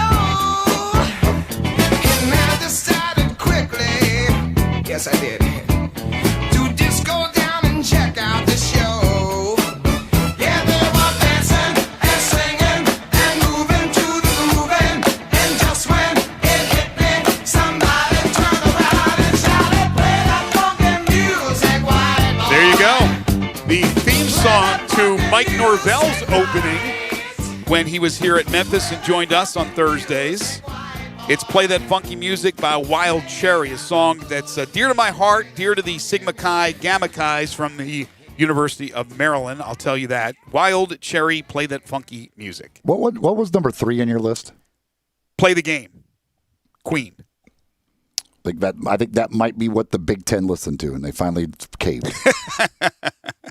And it's funny because Jerry Palm's a big Queen fan and went to Purdue. Jerry played a bunch of Queen for him, kept playing that song over and over, and finally they said, you know what? Yes, we will play the game. It paid off for the players. A lot of white boys playing funky music in Sigma Chi. A lot of, well, not really playing the music, but listening to the song. Yeah. All right, Gabe, what do you got? All right. No honorable mentions today, although I figured there's a lot of play songs, especially in the hip-hop rap genre from the 90s as well as the 2000s. So that's where I'm sort of at today. Okay. 5, I went Child's Play by Drake. 4, Play That Funky Music, Wild Cherry. I agree. Wonder if Eli agrees. We're gonna see here shortly. 3, Mind Playing Tricks on Me by the Ghetto Boys. 1, Little Ghetto Boys, I like it. Yeah, 1, and that song is just that's a wild song. If you ever heard it, you ever heard that song, Eli? I don't know. Mind Playing Tricks on Me. I probably have. You I probably don't know. have. I You don't. probably I probably just have. don't. I don't know it by the name, but I'm sure I probably heard it. 2, Work Hard, Play Hard by Wiz Khalifa, and then number 1. Tub, poppin' bubbly. Rock love, got to scream and punish me, but it don't stop. Watch the pun get wicked when I even you be like, don't stop, get it. I don't wanna be playing no more.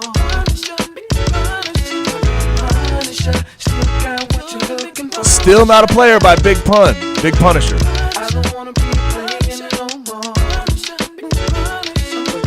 That is very similar to my number 1 song. Right, yeah. Very similar. They are very close. Luckily, we didn't quite go with the same one, but we went with songs that are very close. All right. Very nice, very nice. Who was that again? Who was the artist? Big Pun. Big Pun. Come on, you know Big Pun. Big Pun. Big Pun. Pun intended. All right. My list. Number 5. I will start with a little country. Brooks and Dunn. Play Something Country. Number 4. I agree with Greg on this one. I think you might even had it at number 4. Games People Play. Alan Parsons Project. Yep, number 4. Number 3. And I believe I'm correct here in that the play part of this is in parentheses and part of the title. Mm-hmm. Hey, won't you play another Somebody Done Somebody Wrong song by B.J. Thomas? Yeah, that's eligible. I certainly gave it a lot of consideration. Good song. Number 2, absolutely I agree. I think it's pretty hard to leave this song, Play That Funky Music off this list. I've got that at number 2. I knew, I didn't know. I had a pretty good feeling that was going to be number 1 on Greg's list. So, and my number 1, we go back to country. I remember down in Houston, we We were putting on a show when a cowboy in the back stood up and yelled, "Cacacho!" He said, "We love what you're doing. Boys, don't get us wrong. There's just something missing in your song. If you're gonna play in Texas, you gotta have a fiddle in the band. That lead guitar is hot, but not for a Louisiana band. So rosin up that bowl for faded love and let's all dance. If you're gonna play in Texas, you gotta have a fiddle in the band." Very similar to Big Pun, Alabama. If you're going to play in Texas, you got to have a fiddle in the band. So I knew that was going to be Eli's number one, and I almost put it on my list. It came down to that one, or do I want to go with Let the Music Play? I went with Let the Music Play, but I like that song. I like that a lot. I was listening to it last night trying to figure out my list. All right, what have the listeners done for us today as far as their choices, their lists? All right, Carolyn has she's playing Hell, Trying to Get Me to Heaven by George Strait. She's got Play Something Country, Brooks and Dunn. You played Moneybag Yo and Lil Baby. So going from Brooks and Dunn to Moneybag Yo and Lil Baby. That's a heck of a combination natural right there. Progression. Come on. Players Ball by Outkast. And Play That Funky Music, White Boy, Wild Cherry.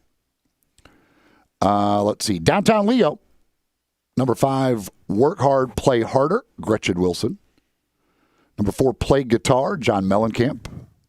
Number 3, Play the Game Tonight. Oh, hold on.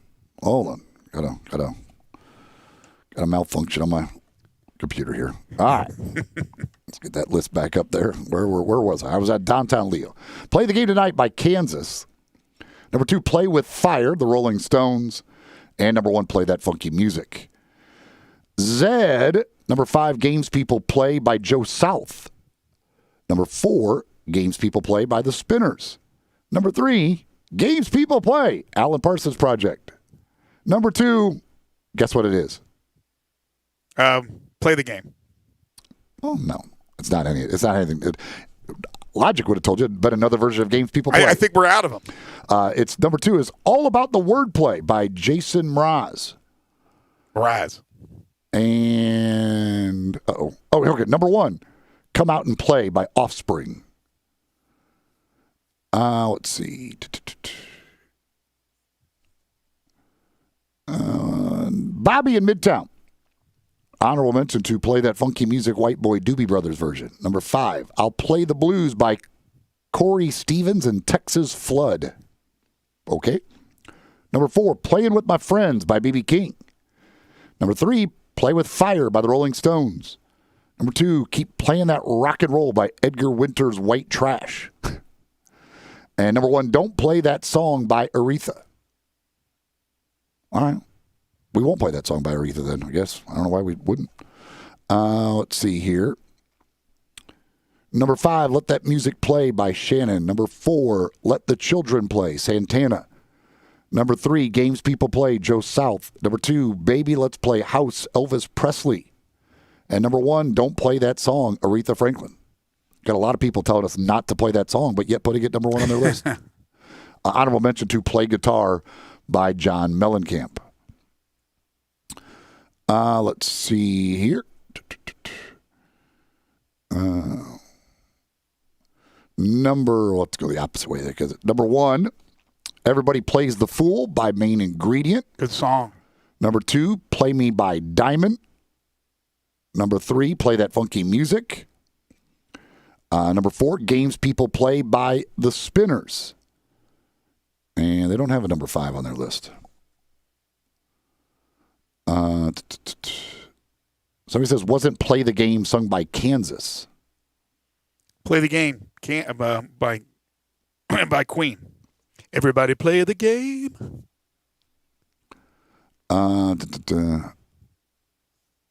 Number 5 here, You Can't Play with My Yo-Yo by Yo-Yo.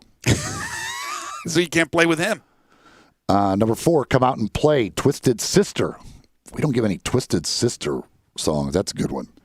Number 3, Pay to Play, Nirvana. Number 2, Play with Fire, Rolling Stones. Number 1, Playboy Mommy by Tori Amos. That's Nico's list. He also had an honorable mention to the lesser-known Vanilla Ice follow-up single, his rap version of Play That Funky Music, White Boy. Let's see here.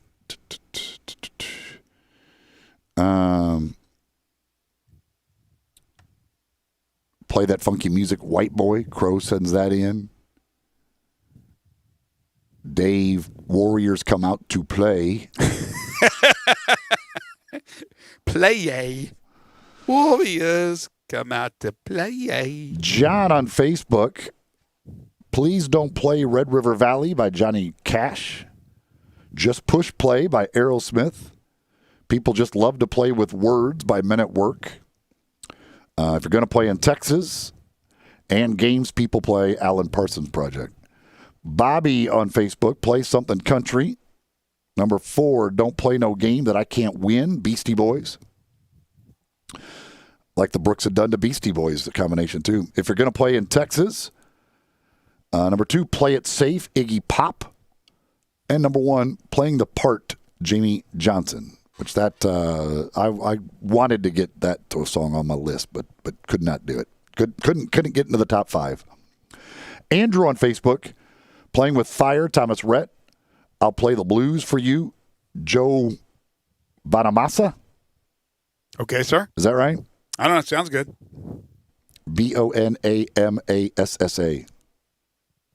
Bonamassa. Bonamassa. Number 3, Playboys by Midland. Number 2, Play Something Country. And number 1, Play That Funky Music. Dane on YouTube, Play That Funky Music. Number 4, Let the Music Play by Shannon. Number 3, Child's Play, CeeLo Green. Number 2, Don't Ever Play Yourself, DJ Khaled. And number 1, Play the Game by Queen. Bobby says, I wanted to use the B.J. Thomas song, but didn't know if it would be accepted. Get everywhere I found it, it has the Hey, Won't You Play in parentheses ahead of the another Somebody Done Somebody Wrong song. Yeah, I think it's that's eligible. So we're qualifying it. It is a great song. Is that it? Somebody says, Play the Game Tonight by Kansas. Mm-hmm. But Play the Game is Queen. Can I play with Madness, Iron Maiden? Let's see here. Did I get everybody? I believe. I'm glad I have you on that side everybody. deciphering the text, because it's not the texter's fault. It's the system just breaks them up, and you're doing a great job in keeping them together. So, all right, there you go. That's played today. But part of the problem is today I'm trying to sort through fantasy football and song lists. So I'm ready to read like Tom Brady play or something. No, that's not a song. That's a fantasy football question for Sigmund Bloom. Yeah, number 5, Matt Breida at the house. What? Wait, what's going on? All right, so tomorrow, since we did play, this song is the Queen song, Play the Game. Tomorrow we'll do game. Game or games in the title of your song. So tomorrow for 5 favorite songs, again, it will be game. Remember tomorrow. So a lot of songs from today are going to be qualifiers for tomorrow. Absolutely, if you'd like to include them. But remember, tomorrow will be a lot earlier because we have the AutoZone Liberty Bowl Inside College Football Hour from 12 to 1. So think about that tonight. Put your list together for tomorrow. Somebody says, no Backstreet Boys, quit playing games. I'm disappointed in the audience. I'm disappointed Greg didn't have Backstreet Boys at his list. A couple of good songs. A couple of good tunes. This is a great tune. This is Queen. Greg is big into the boy bands. But he really waits for them to go out on their own, like Harry Styles. Yeah, when they're solo. That's what I like. So here's Queen to take us to the break. When we come back, little NBA conversation. Then Sigmund Bloom and our 4-man scramble coming up in hour 3. This is Middays. Don't play hard to get. It's a free world. All you have to do is fall in love. Play the game. Everybody play the game. Oh. Listen online anywhere, anytime at sports56whbq.com. So are you the type of guy that wants to look put together but doesn't want to spend hours shopping? I hear you. This is why there's Stitch Fix, your personal styling service that delivers hand-picked clothes right to you. Stitch Fix is simple and convenient. Sign up in just a few minutes. Try new styles in the comfort of your own home. And there's no subscription required ever. So, isn't it time to refresh your look? Get started today at StitchFix.com. Stitch Fix. Personal styling for everybody.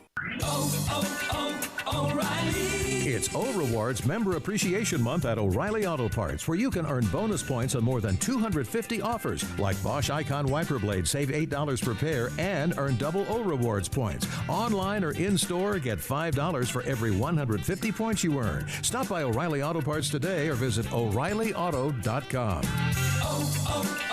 O'Reilly Auto Parts. Brian Elder's Roofing Solutions. Chris Price here for Brian Elder Roofing. The storms we've had over the past several months have been devastating to our communities. The rainy season is ahead. You may have not even noticed the dripping in your attic, water stains throughout your home, or even worse, mold and mildew. Please call Brian Elder Roofing and we will send out our project managers to assess any damage. We will not try to sell you a roof if all you need is a repair. We will measure your roof from outer space. 0% for 60 months, even no payments till 2022 are available with approved credit. If you've noticed missing shingles, water stains, leaks in your roof, call us before you call your insurance company at 867-0303. That's 867-0303, and we will provide a free, thorough inspection of your roof's condition. Call 867-0303. Brian Elder's Roofing Solutions.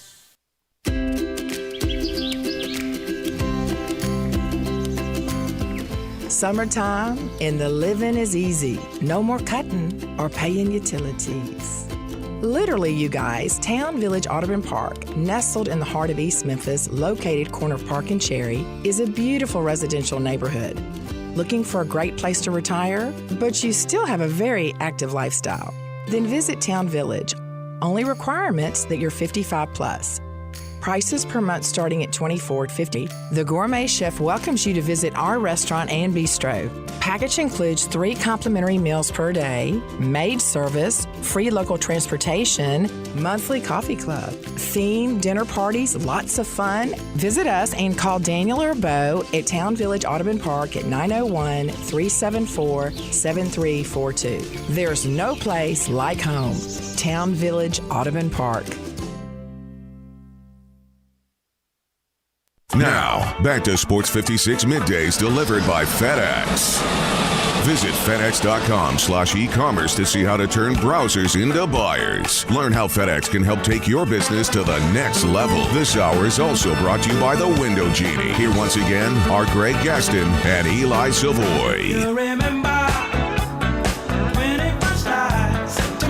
Yesterday, told you about the story of Dan McNeil, the Chicago radio sportscaster who said the derogatory things or tweeted out the derogatory things about Maria Taylor and her attire. Fired. Gone. Chicago 670 needs a new guy because he is out of a job. From the NBA. Believe that is the second time he's been fired from there. I'm not. Really? I think. Also, 3 times the charge? If you're going to make a misogynistic joke, like, make it make sense. Like, she wasn't wearing anything that was risque at all. Not at all. She literally was showing her shoulders. Like, that's it. Like that like it was her shoulders were the only bare thing. Like I made it seem like he was born in the 1900s and they all wore dresses. It sounded like it was a personal attack, just specifically to attack her, Maria Taylor, because Maria Taylor, first of all, is class personified, is beautiful, and does an unbelievable job. And there are ladies out there that, you know, he has probably wanted to say something before but didn't because a little bit more risque than what she was wearing. But it just seemed like it was a personal thing against her. But I could be wrong. But he got his penance. By the way, I did miss one list of songs here, so I want to give Mark his due credit here. Please. I got his number 1. I didn't get his whole. I missed the rest of his list. He had number 5, "Play With Me" by Extreme. Mm-hmm. Number 4, "Playboys" by Midland. Number 3, "If You're Gonna Play in Texas." Number 2, "She's Playing Hell, Trying to Get Me to Heaven." And number 1, his number 1 was "Play the Game Tonight" by Kansas. Okay. So Thank you, Mark, for getting your list in, and I apologize for missing the first part of that. Yeah, and again, thanks to everybody who participates. This is a fun little segment that we do each and every day. All right, NBA. First of all, congratulations to John Morant and Brandon Clark. Again, both selected NBA All-Rookie First Team. Ja was unanimous. Now, Brandon wasn't quite sure if he'd make the All-Rookie First Team. I thought he deserved, and he got it. How about that? 2 Grizzlies on the first team. Yeah, after many years of not having any players on there because they screwed up drafts, now for a couple of years in a row, they've done some good things, and they're getting young guys recognition. So great to see that, and yeah, it was that's something very rare for the Grizzlies to have 2 guys on the All-Rookie team. Also on that first team was Kendrick Nunn, Zion Williamson, and Eric Paschall. The second team, Tyler Hero, who is phenomenal right now for the Miami Heat in the postseason. Terrence Davis from Ole Miss and South Haven. Kobe White, who I like a lot from the Bulls. P.J. Washington, former Kentucky player. And Rui Hachimura of the Washington Wizards. How about Terrence Davis? Undrafted, makes second team All-Rookie. He is. That's great. It's great for him, and he kind of bet on himself as far as the draft was concerned. Didn't want to get drafted in the second round, and able to go to Toronto, have the fantastic year, make second team All-Rookie. Yeah, he's a lot better than I thought he would be. I didn't know if he was an NBA player. He's not only an NBA player, but he's a solid rotation guy for a very good team in the Raptors. You wonder because he went to the summer league, and after one game, went out, had a great game, and then got picked up by Toronto. If that was this year, what happens with Terrence Davis if there's no summer league? Good point. All right, so last night, NBA playoffs, it was quite the night. The Eastern Conference Final began with Boston and Miami. It was a tremendous game. It went to overtime. Miami wins 117-114. They get the 3-point play from Jimmy Buckets, Jimmy Butler, and then Bam Adebayo with one of the great blocks you will ever see in basketball, especially in the postseason with what's on the line, blocking the Jason Tatum shot at the rim, and Boston falls to Miami 117-114. Goran Dragic with 29 points for the Miami Heat in the victory. That is one of the great defensive plays you will ever see. Yes. Blocking a dunk, and because that was Tatum cocked back. He was coming with force on that dunk, and to just stop that dead, that was that literally brought me out of my seat. I was just watching, I just jumped up. I'm like, oh my gosh, that was incredible. Now, if you're a Celtics fan, you should be wishing that Jason Tatum had gone with that type of aggression at the end of regulation rather than just dribbling around and throwing up a 30-foot three-pointer. Maybe they could have won in regulation. Or if you would have saw Marcus Smart break wide open on the baseline, they could have won in regulation. So it was much better approach there by Jason Tatum. But that's just an unbelievable defensive play. Yeah, we have too many of those. I've seen too many of those dribble around final seconds to try to win a game in regulation or first overtime session, whatever it is, where a star player is just dribbling, and then falls away and takes a 25 to 30-footer. It's the normal shot in NBA basketball. Isn't that on the coach? Isn't that on the coach? What are you doing? Are you just letting your guy, your best player out there, go one-on-one? Is that the strategy? Generally it's get the go. You're kind of get the ball into this guy's hands, and you're hoping he's going to make the best play. But too often they either wait too long, or they just take the easy way of, I think I can make this 30-footer, so I know I can get this shot off, and so I'm going to do it. But the thing with the Celtics that have made, if you watch them, in basically the fourth quarter and overtime. And not that they're not great players. Jason Tatum's awesome. Mm-hmm. Kemba Walker's good. But it is Tatum and Walker. They forget completely about Jaylen Brown. Jaylen Brown doesn't even touch the ball unless he goes and gets a rebound. And Marcus Smart really doesn't touch the ball that much. It becomes all Kemba Walker and Jaylen Brown and Jason Tatum. And Kemba Walker took a lot of the blame for that loss, said he's just not playing good basketball. Miami, again, 117-114 in overtime.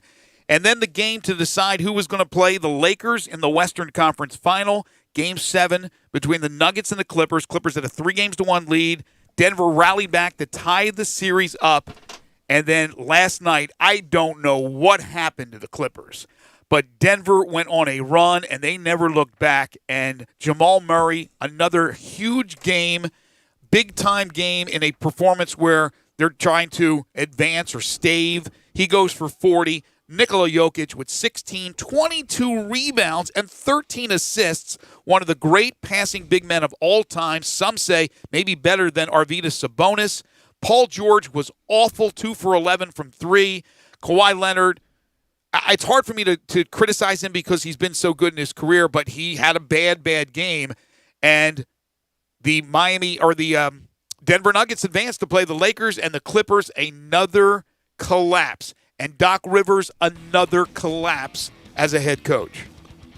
I am blown away by Denver being able to come back and win that series. I don't know how they had anything left in them after their last series against the Jazz, coming back from 3-1 down. And the second halves in these last 3 games just does. I don't understand what's going on with the Clippers. Game 5, 67-49. Game 6, 64-35. Game 7, 50-33 in the second half. Mm-hmm. I mean, the Clippers had a 3-1 lead and then, a 19-point lead in Game 5 and Game 6 and can't close it out. And last night was simply that one team's stars showed up, the other teams didn't. I mean, Kawhi and Paul George were bad. They were combined 10 of 38, while Murray and Jokic were great. That's the difference in the game. I mentioned the numbers for Jokic, and then in the earlier game, the numbers for Dragic, and we know how good Luka Doncic was. So as long as you got like a itch at the end there, and you're a foreigner, I think you're going to be a superstar. So I think right now for scouts, they need to go and scour the 4 corners of the world, find a foreigner with itch at the end of his name, and he's going to be a star. Luka Doncic. I don't know. Nikola Jokic and Goran Dragic with 29 last night for the Heat. I have not traveled the world very much, but I'll tell you this. If I travel the world, I do not like to come back with an itch. Not a good thing, is it? All right, when we come back, Sigmund Bloom. If you have any questions about your fantasy team, and I would imagine you have some, you could text in at 67129, First Bank text line. You can also call in, jump on the phone lines right now, 360-8255. First Bank phone lines are open. Sigmund Bloom talking fantasy football, and then our 4-man scramble with Keith and Jay. This is Middays on Real Sports Talk, Sports 56, 96.1, and 87.7.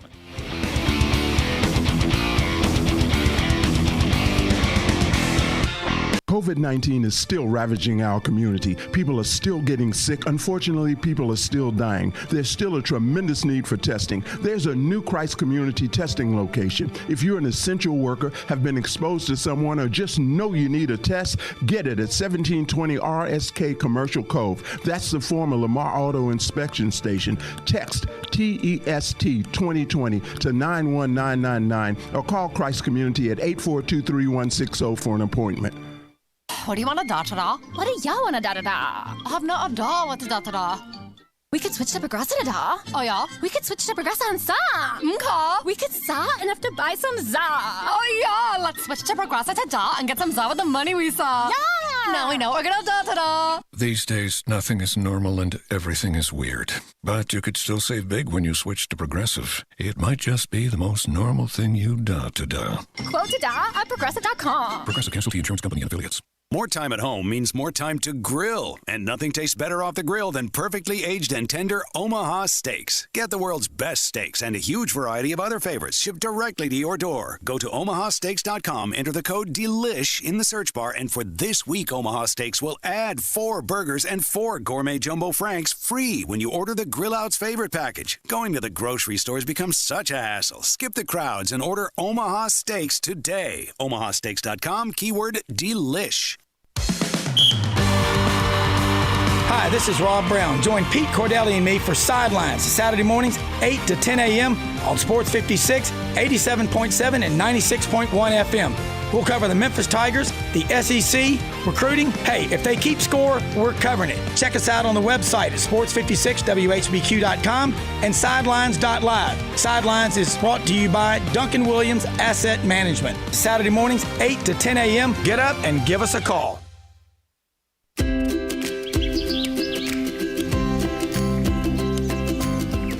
summertime and the living is easy. No more cutting or paying utilities. Literally, you guys, Town Village Audubon Park, nestled in the heart of East Memphis, located corner of Park and Cherry, is a beautiful residential neighborhood. Looking for a great place to retire, but you still have a very active lifestyle? Then visit Town Village. Only requirements that you're 55 plus. Prices per month starting at $24.50. The Gourmet Chef welcomes you to visit our restaurant and bistro. Package includes 3 complimentary meals per day, maid service, free local transportation, monthly coffee club, themed dinner parties, lots of fun. Visit us and call Daniel or Bo at Town Village Audubon Park at 901-374-7342. There's no place like home. Town Village Audubon Park.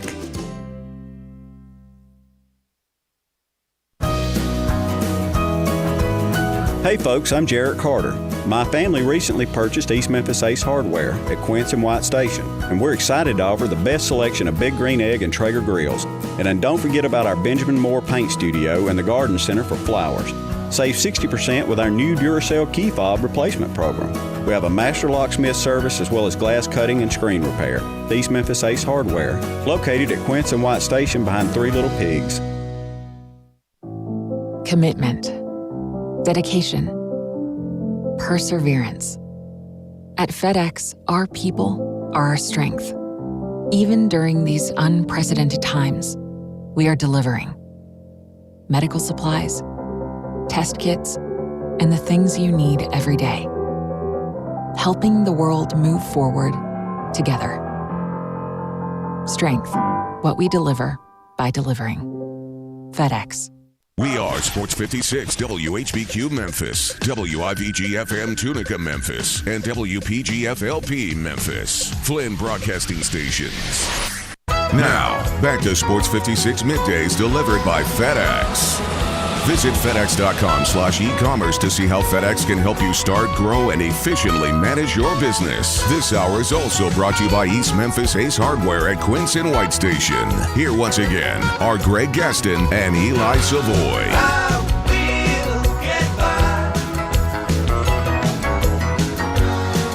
We welcome you back to Sports 56 Middays, 12:05 on this Wednesday, September 16th, 2020.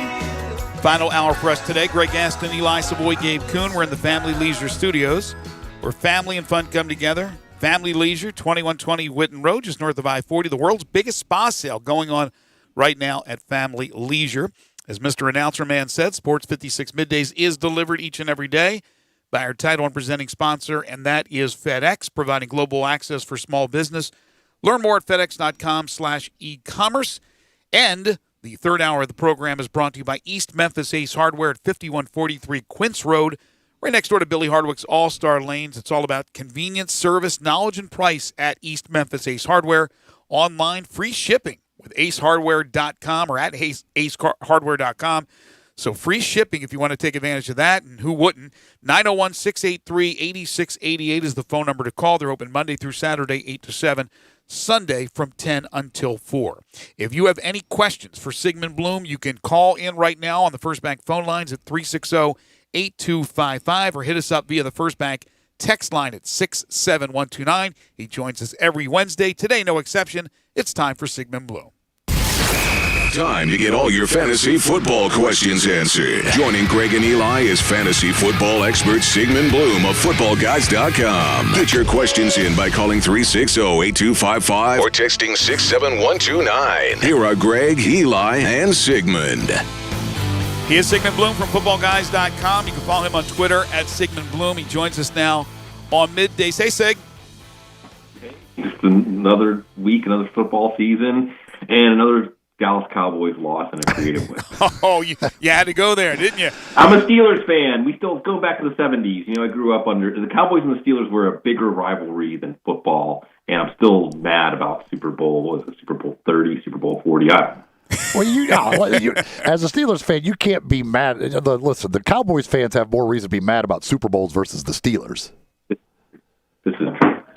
But it's just part of my birthright as a Steelers fan to score. So I want the Cowboys to do well this year, but it was rough. I mean, look, I hate seeing the call at the end of the Cincinnati Chargers game. I hate seeing the call at the end of the Dallas Rams game, and maybe better things to come for Dallas. Isn't it interesting? We were talking about this earlier in the week. They tried the replay on pass interference 1 year, then they got rid of it, and already we've got controversy after 1 week.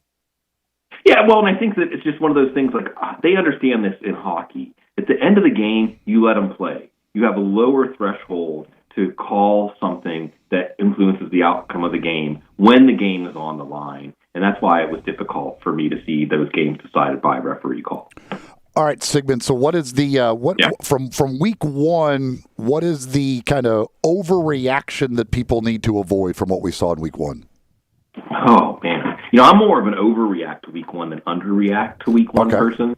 I'd say the Bengals offense, Joe Mixon, give it time. They only at the end of that game that they see when Joe Burrow is in his comfort zone, and that offense, I think, can still get going very well. Hayden Hurst is one I think a lot of people drafted to be their top tight end. He had to face Jamal Adams, a tight end stopper, newest Seattle Seahawk, who they're really happy to have there. So I think that this week against the Cowboys, who have some injury problems on defense, Hayden Hurst could really come together. Buffalo running game, they were facing a very tough run defense against the Jets. They're facing a pretty easy run defense this week against Miami, so you can see Zach Moss and Devin Singletary get going. So just context, always have context.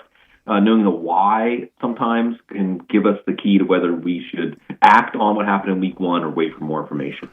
All right, some injuries and how they affect things. Let's start with Michael Thomas. What does that do as far as Saints receivers and other offensive players? Drew Brees looked old, really old in that game.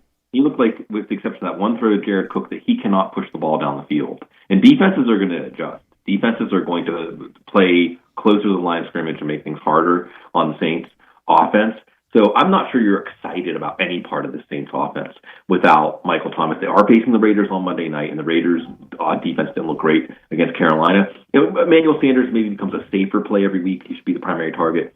Jared Cook becomes a safer play every week. Alvin Kamara could get a few more PPR points. Traquan Smith, he'll get more opportunity, but Deontay Harris might actually be the more dynamic player, the return man who they're incorporating on offense. So I don't think there's an obvious move here with Michael Thomas out, except maybe watch the Michael Thomas team in your league, and if they're falling to 0-3, 0-4, you might be able to get Michael Thomas for a player that's on the fringe of your starting lineup at that point if they get desperate. What about, I don't know if you could be excited about anybody on the Jets offense, but with Le'Veon Bell out, what does that do? Josh Adams, I guess, is the guy. He looked decent for the Eagles in some action previous years, but it's the Jets. Jamison Crowder and Chris Herndon are still the only guys who are going to play. They have another tough matchup this week against San Francisco, and I guess as a Jets fan, you can hope it gets Adam Gase fired at some point. I'm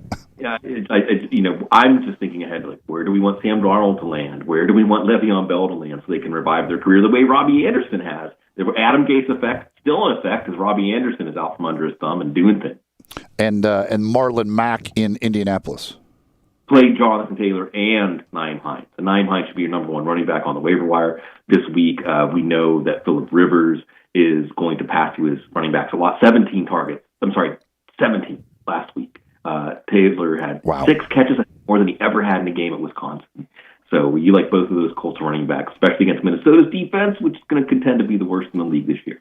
All right, let's go to your phone calls, 360-8255. First Bank phone lines are open. If you have a question or a comment, Sigmund Bloom will answer those questions. You could text in as well on the First Bank text line at 67129. We'll open up with Bobby. Hey, Bobby, how are you?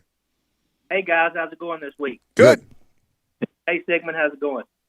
Great. I'll shout out real quick, Sigmund, to Toots Hibbert. Passed away last. Hurts me. Yeah, rest in peace. Toots in Memphis. That was a heck of an album. Hey, all right, back to fantasy football. My running back, the PPR, somebody dropped Zach Moss, and he was one of my targets in the draft that I obviously didn't get. So I've got Malcolm Brown and James Robinson on my bench. Should I drop one of them for Moss? That's close. I I guess Robinson, just because the Jags' offense isn't that exciting. Malcolm Brown, I think, is going to stay the lead back there. And with Zach Moss, again, I expect Buffalo to run a lot more this week. Moss was in at the goal line. Buffalo's going to be a winning team. So it's Moss over Robinson, but I hate throwing Robinson back. It's because you've got a good bench at running back. You have to make a tough choice. All right, Bobby, thank you very much. Appreciate the phone call. If you want to follow Bobby, 360-8255, First Bank phone lines. And again, text in First Bank text line 67129. I have a question for Sig. What about Saquon Barkley? Should we be a little worried? Yeah, it's funny. I just tweeted out something. Tiki Barber said that he looks like he shouldn't be in on pass downs because he doesn't want to pass block. He doesn't want to hit anybody. I think that we can't hold Barkley responsible for what happened against the Steelers.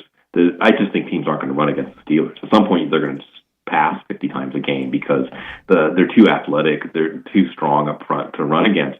But I do think that for fantasy football, we like Barkley because of the splash plays. And there was one splash play. Daniel Jones did a really good job hanging in. So at least he had, wasn't a total zonk for fantasy football. But I do think that this week against Chicago, it may not get that much better. Next week against San Francisco, that's also a game that's going to be rough for the Giants. Offensive line still has some new players. Remember, they lost Nate Solder that opt out. So it may take a little while for Barkley to get going. And if we were drafting today, maybe Ezekiel Elliott goes ahead of him. All right, on the First Bank text line here at 67129. Please rank for this week non-PPR, Sammy Watkins, Nyheim Hines, Mike Williams from the Chargers, Keenan Allen, James Robinson. And secondly, should I look to start or trade Keenan Allen and Mike Williams? I have them both. On the question with Williams and Allen, I don't think you're going to be able to trade them for very much. Now we see the Tyrod Taylor Chargers pass offense, and whether it was Eckler, Hunter Henry, I guess is okay, but Eckler and Allen, you're disappointed. Williams actually coming into the season hurt actually was pretty good, and I would put him ahead of Allen at this point because Tyrod Taylor does throw a nice deep ball. On that first part of the question, I'm sticking with Nyheim Hines. It's Minnesota's defense. We're going to see a pattern until this changes. Play everyone against Minnesota. All three Green Bay receivers scored, and again, Hines can get a lot of targets there. I like James Robinson actually against Tennessee. I think he could be fine. He's a safe play in non-PPR, and he is going to get goal line looks. Then Mike Williams. In non-PPR, you're caring more about big plays from receivers than volume. And then then Watkins, and then Allen last again in a non-PPR league without Tyrod Taylor doing a lot of timing passing. I think Allen is last out of those five. I just don't think you can trade him for very much. Let's see here. Number one, pick 2 for non-PPR out of Tyler Boyd, Dobbins, Sutton, and Jarvis Landry. And number 2, I have Patrick Mahomes and Tom Brady. Should I hold Brady or use that spot to stream roster needs? For this week, I would hold Brady because he's facing Carolina's defense and might have a good game, and maybe you can get some trade value out of him. On that first question, I would definitely go with J.K. Dobbins until we see him not get goal line carries. You're worried if you have Mark Ingram. And then second, I'll probably go with Tyler Boyd. I hope that the Bengals do more hurry up tomorrow night, and then that's what get Tyler Boyd involved. Jarvis Landry, a little sore hip. I'm still worried about the Cleveland offense. Case Keenum watch is going to be on soon, guys. And Cortland Sutton. Right. Well, remember, Keenum was good with Kevin Stefanski. They took the Vikings to the brink of the Super Bowl. So there's familiarity there. Cortland Sutton, I want to see him play for a week before I trust him. Let's see here. I normally carry one tight end, but with all the COVID craziness, I'm carrying a backup. I have Evan Ingram and Logan Thomas. PPR scoring, is it crazy to think Thomas may be a better player than Ingram? It's not crazy at all. And Thomas is going to get volume in the Washington offense, so that's why in a PPR league he gives you a safe floor. Ingram didn't look good against the Steelers. And again, it's tough matchups. The Bears, 49ers. I might start Logan Thomas over Ingram this week, and if Ingram doesn't get it together in the next 2 or 3 weeks, I might drop Evan Ingram. Let's see here. PPR, ROY, what is that? Rookie of the year? I don't know. That's what I was thinking. Does rank Paris Campbell, Mike Williams. Rest of year. Rest of year. Okay, yep, that's what you're right. Okay, I was trying to figure out. Paris Campbell, Mike Williams, Laviska Shenault, best Eagles receiver. Thanks. Oh, can I say Dallas Goedert for best Eagles receiver? I was going to say, both tight ends probably are their best guys. Yeah, I don't know if I want to have, with the offensive line, although Lane Johnson should be back this week, I don't know if I want to carry any Eagles wide receiver right now. I'd go Paris, then Mike Williams, then Laviska Shenault. Paris Campbell looks really good and may surpass T.Y. Hilton. Again, it's the Minnesota secondary this week. You want to get Paris Campbell in your lineup. All right, Sig, got a text. Waller or Goddard at tight end in a PPR, and thoughts on Mixon this season? Goddard over Waller. I just think that Goddard, we see the changing of the guard in Philadelphia. And that news right before the season that they didn't want to meet Zach Ertz's desires for his contract extension, that was our foreshadowing now that Goddard is ready to take over. And Waller plays Saints defense, pretty tough defense on Monday night this week.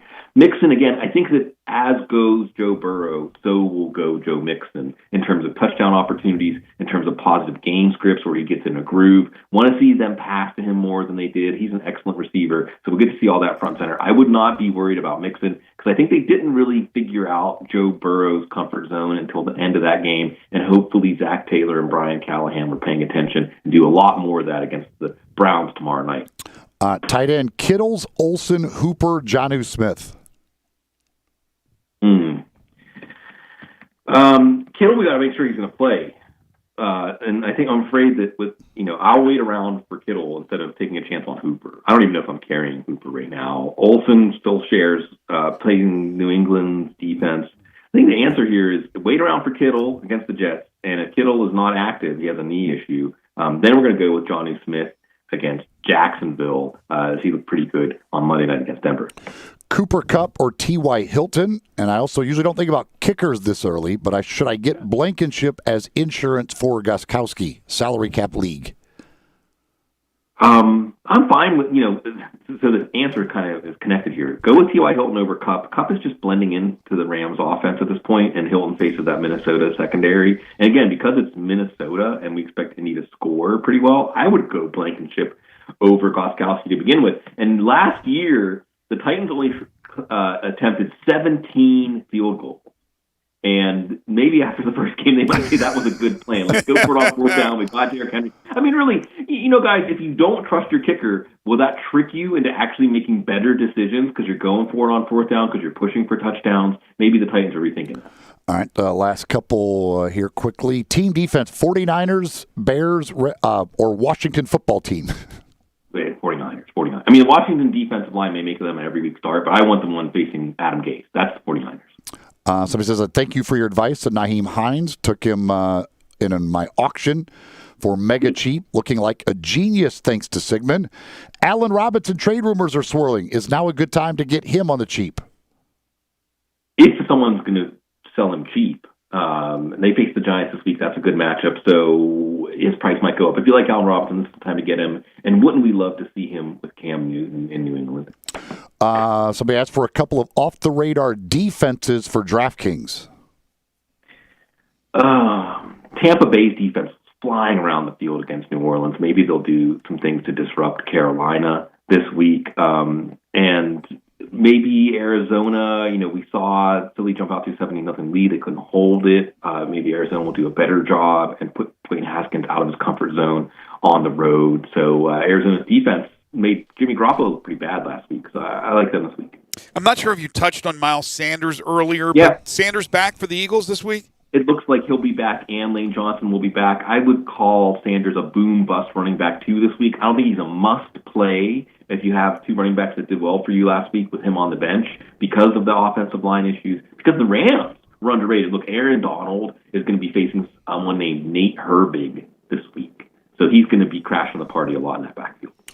Sigmund, tell everybody about footballguys.com. Yeah, we're here for you every week. We've got apps. We've got my podcast, 8 episodes a week. We've got a free newsletter you can sign up for. You can subscribe, and we're going to cover everything you need if you obsess about fantasy football. We're right there with you. He is Sigmund Bloom. Footballguys.com is the website. Follow him on Twitter at Sigmund Bloom and catch him every Wednesday answering your fantasy football questions right here on Sports 56 Middays. Have a great week, Sig. Great pleasure, guys. Thank you. Take care.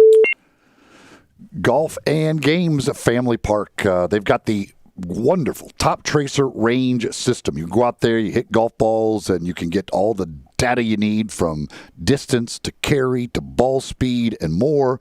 Or you can play different games like long drive or closest to the pin, or play virtual courses.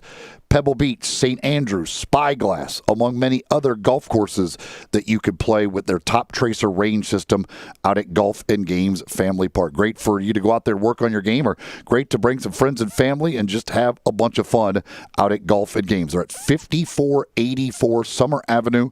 Go check it out. If you have not done it, you need to check it out. The Top Tracer range system out at Golf and Games Family Park. Check them out again, 5484 Summer Avenue. And speaking of golf, coming up, it is our final opportunity for you to win this year with our four-man scramble.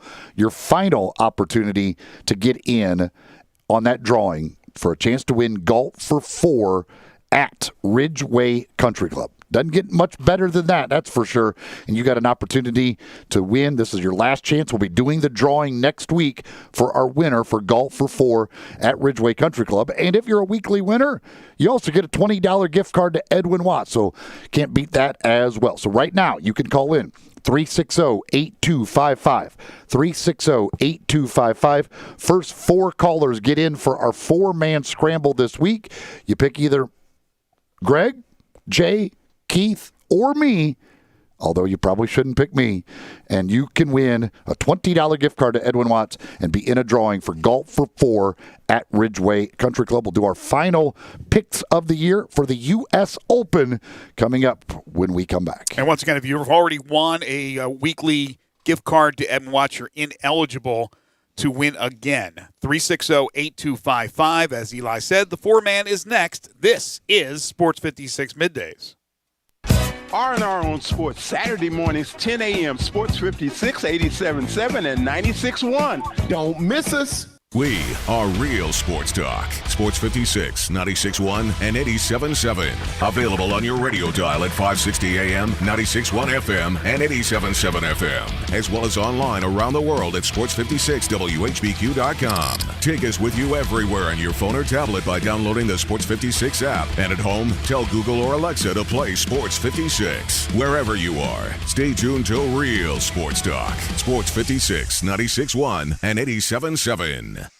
Hi, this is Troy Fiveash, owner of Fiveash Roof Services. You've heard me talk about how we offer the best products, the best warranties, and the best services for years. Now let's talk about pricing. Pricing should never be the only reason you hire a contractor, but in today's world, pricing is always a consideration. So we suggest you get 2 or 3 estimates for your roof replacement from a reputable, licensed, and insured company, and then give us a call. If we can't beat your best price for a comparable roof system by more than $100, we'll give you $100. It's that simple. We are so sure we can offer you the best price, beating all other qualified companies. We will hand you $100 if we can't, and thank you for the opportunity. So give us a call. What's the worst thing that's going to happen? Make $100? Fiveash Roof Services, a proud supporter of Tiger Athletics and the official roofer of the Tigers home team. Fiveash Roof Services, fair, honest, and ethical. 367-0050 or memphisroofer.com. Fiveash Roofing is what we do. We're here for you. Hi, this is Jay Farner, CEO of Rocket Mortgage. Making the right financial decisions has never been more important. We can help guide you to those right decisions now, when they matter most. Mortgage rates are near historic lows, so when you call 8338-ROCKET or visit us at rocketmortgage.com to start your refinance, you'll be well on your way to saving money every month. The rate today on our 30-year fixed-rate mortgage is 3.375%, APR 3.59%. Right now could be a great time for you to take some positive financial steps forward with a cash-out refinance from Rocket Mortgage, which could give you the boost that you're looking for. In addition, we may be able to help you refinance with little or no out-of-pocket costs. At Rocket Mortgage, we're committed to every client, every time, no exceptions, no excuses, giving you the best mortgage experience. Call us today at 8338-ROCKET or go to rocketmortgage.com to learn more. Rates subject to change. Pay 1.875% fee to receive this discounted rate. Call for cost information and conditions. Equal housing lender. Licensed in all 50 states. NMLS number 3030. Introducing Peacock, the new free streaming service from NBC Universal. It's hit movies, current shows, and live sports. News clips, trending bits, and timeless hits. I want to go to there. It's Kim and Courtney, Seth and Jimmy, Hoda, Savannah, Benson, and Stabler. It's the best of streaming and the best of TV, and that's why you can't not watch. Peacock. Watch for free. Upgrade for more. Stream now at peacocktv.com. These titles plus 35. The English Premier League and Law & Order SVU streaming now. Content availability may vary over time. Some content requires paid upgrade. Now, back to Sports 56 Middays delivered by FedEx. Visit FedEx.com/e-commerce to see how FedEx can help you start, grow, and efficiently manage your business. This hour is also brought to you by East Memphis Ace Hardware at Quince and White Station. Here once again are Greg Gaston and Eli Savoy. I was a highwayman. Along the coach roads I did ride. With sword and pistol by All right, we my need side. 2 more callers. 360-8255. 2 more callers to finalize our 4-man scramble. Get your last chance to win our grand prize, or at least be in the drawing for the grand prize, which we'll draw next week at this time. And that's Golf for 4 at beautiful Ridgeway Country Club. Speaking of Ridgeway Country Club, let's bring on our buddy Keith Penke. Hello, Keith. Hey, good afternoon, everybody. How are you guys? Doing well. Well, not only is it the final week for our listeners to try and win and get into the drawing for Golf for 4 at Ridgeway Country Club, which again is like that's one hell of a prize, because I think it'd be pretty cool if you get to you call up 3 of your friends and say, "Hey, you guys want to go play golf today?" "Sure, where are we going?" "Ridgeway Country Club." They're like, "What? No way!" "Yeah, no, I got Ridgeway Country Club. I'm that connected. I got us on Ridgeway." It's also my final week to try and win a week this year. So, yeah, pressure's on, buddy. I've given up. I have given up. I am embarrassed by my performance this year. It's I have no excuses. I wish I could blame it on COVID. I don't know. Why can't you? This has just been and the thing was last week, if I had taken my guy Kevin Streelman with my last pick, I would have won the week. I told you about Streelman. Left him on the board. I said, I wonder why Eli's not taking Streelman, and you said he's done. He's dead to me after he didn't perform well the week he used the Cubs bag.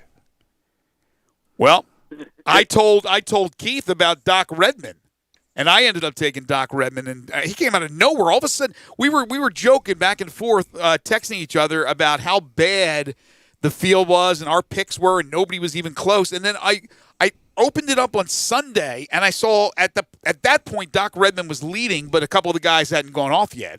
And I'm like, where did he come from? So anyway, did I end up winning the week? You did win the week quite easily. $344,000 for Greg last week. That made Gary a winner. So congratulations to Gary on the $20 gift card to Edwin Watts. And you were in our drawing, which will be done next week for Golf for 4 at Ridgeway. I was second place for the week with $64,000. Jay had $49,000. Which he had all 3 guys make the cut and only made $49,000. That's hard to do.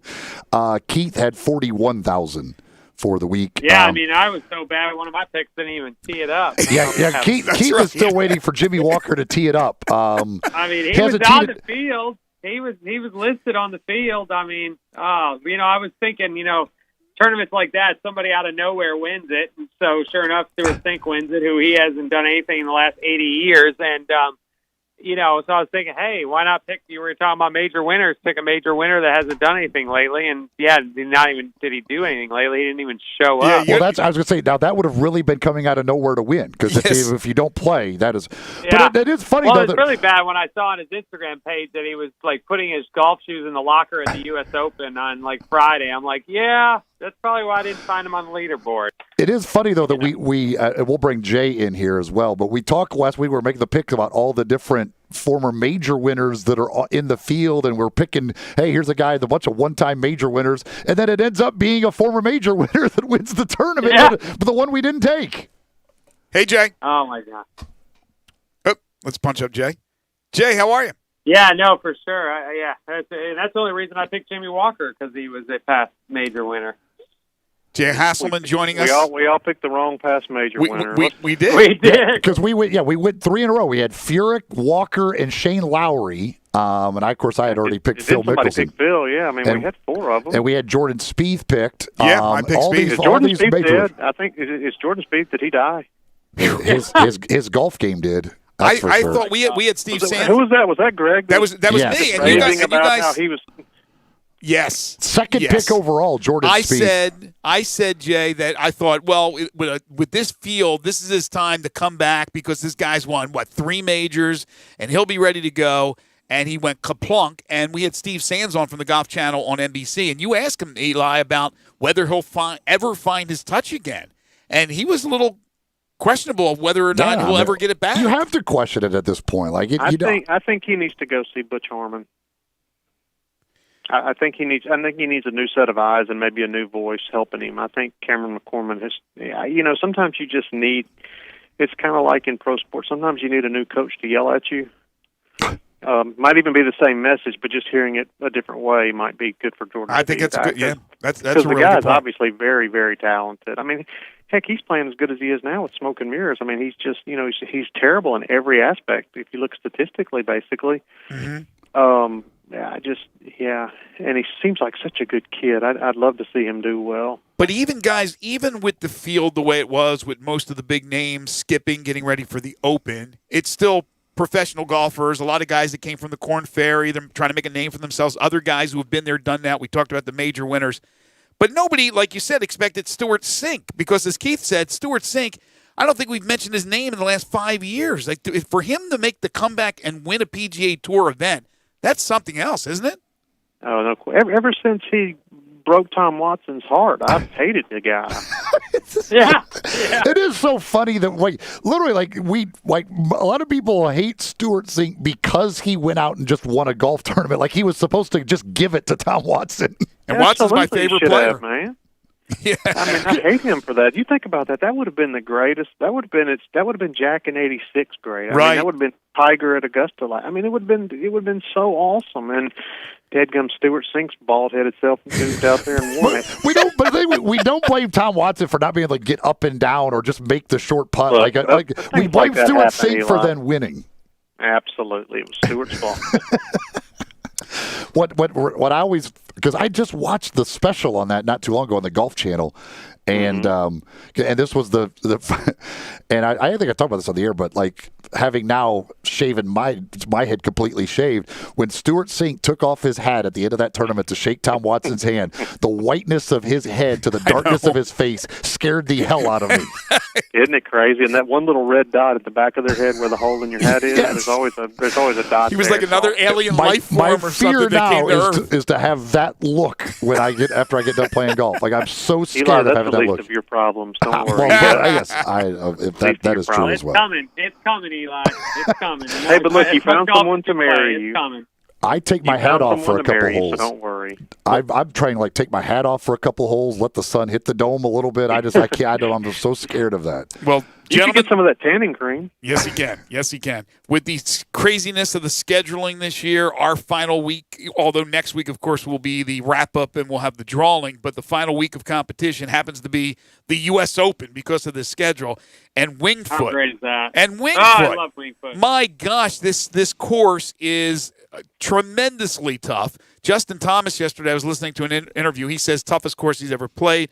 Tiger Woods says it's one of his 2 or 3 toughest course. I think he put Carnoustie in there and another that escapes my memory right now. So all these guys playing this thing that have had actually a round or 2 before this week in competition, or hopefully 4 rounds if they made the cut, will have, I think, a little bit of an advantage. I think guys that are seeing this course for the first time, it's going to be awfully tough. Would you agree, Keith?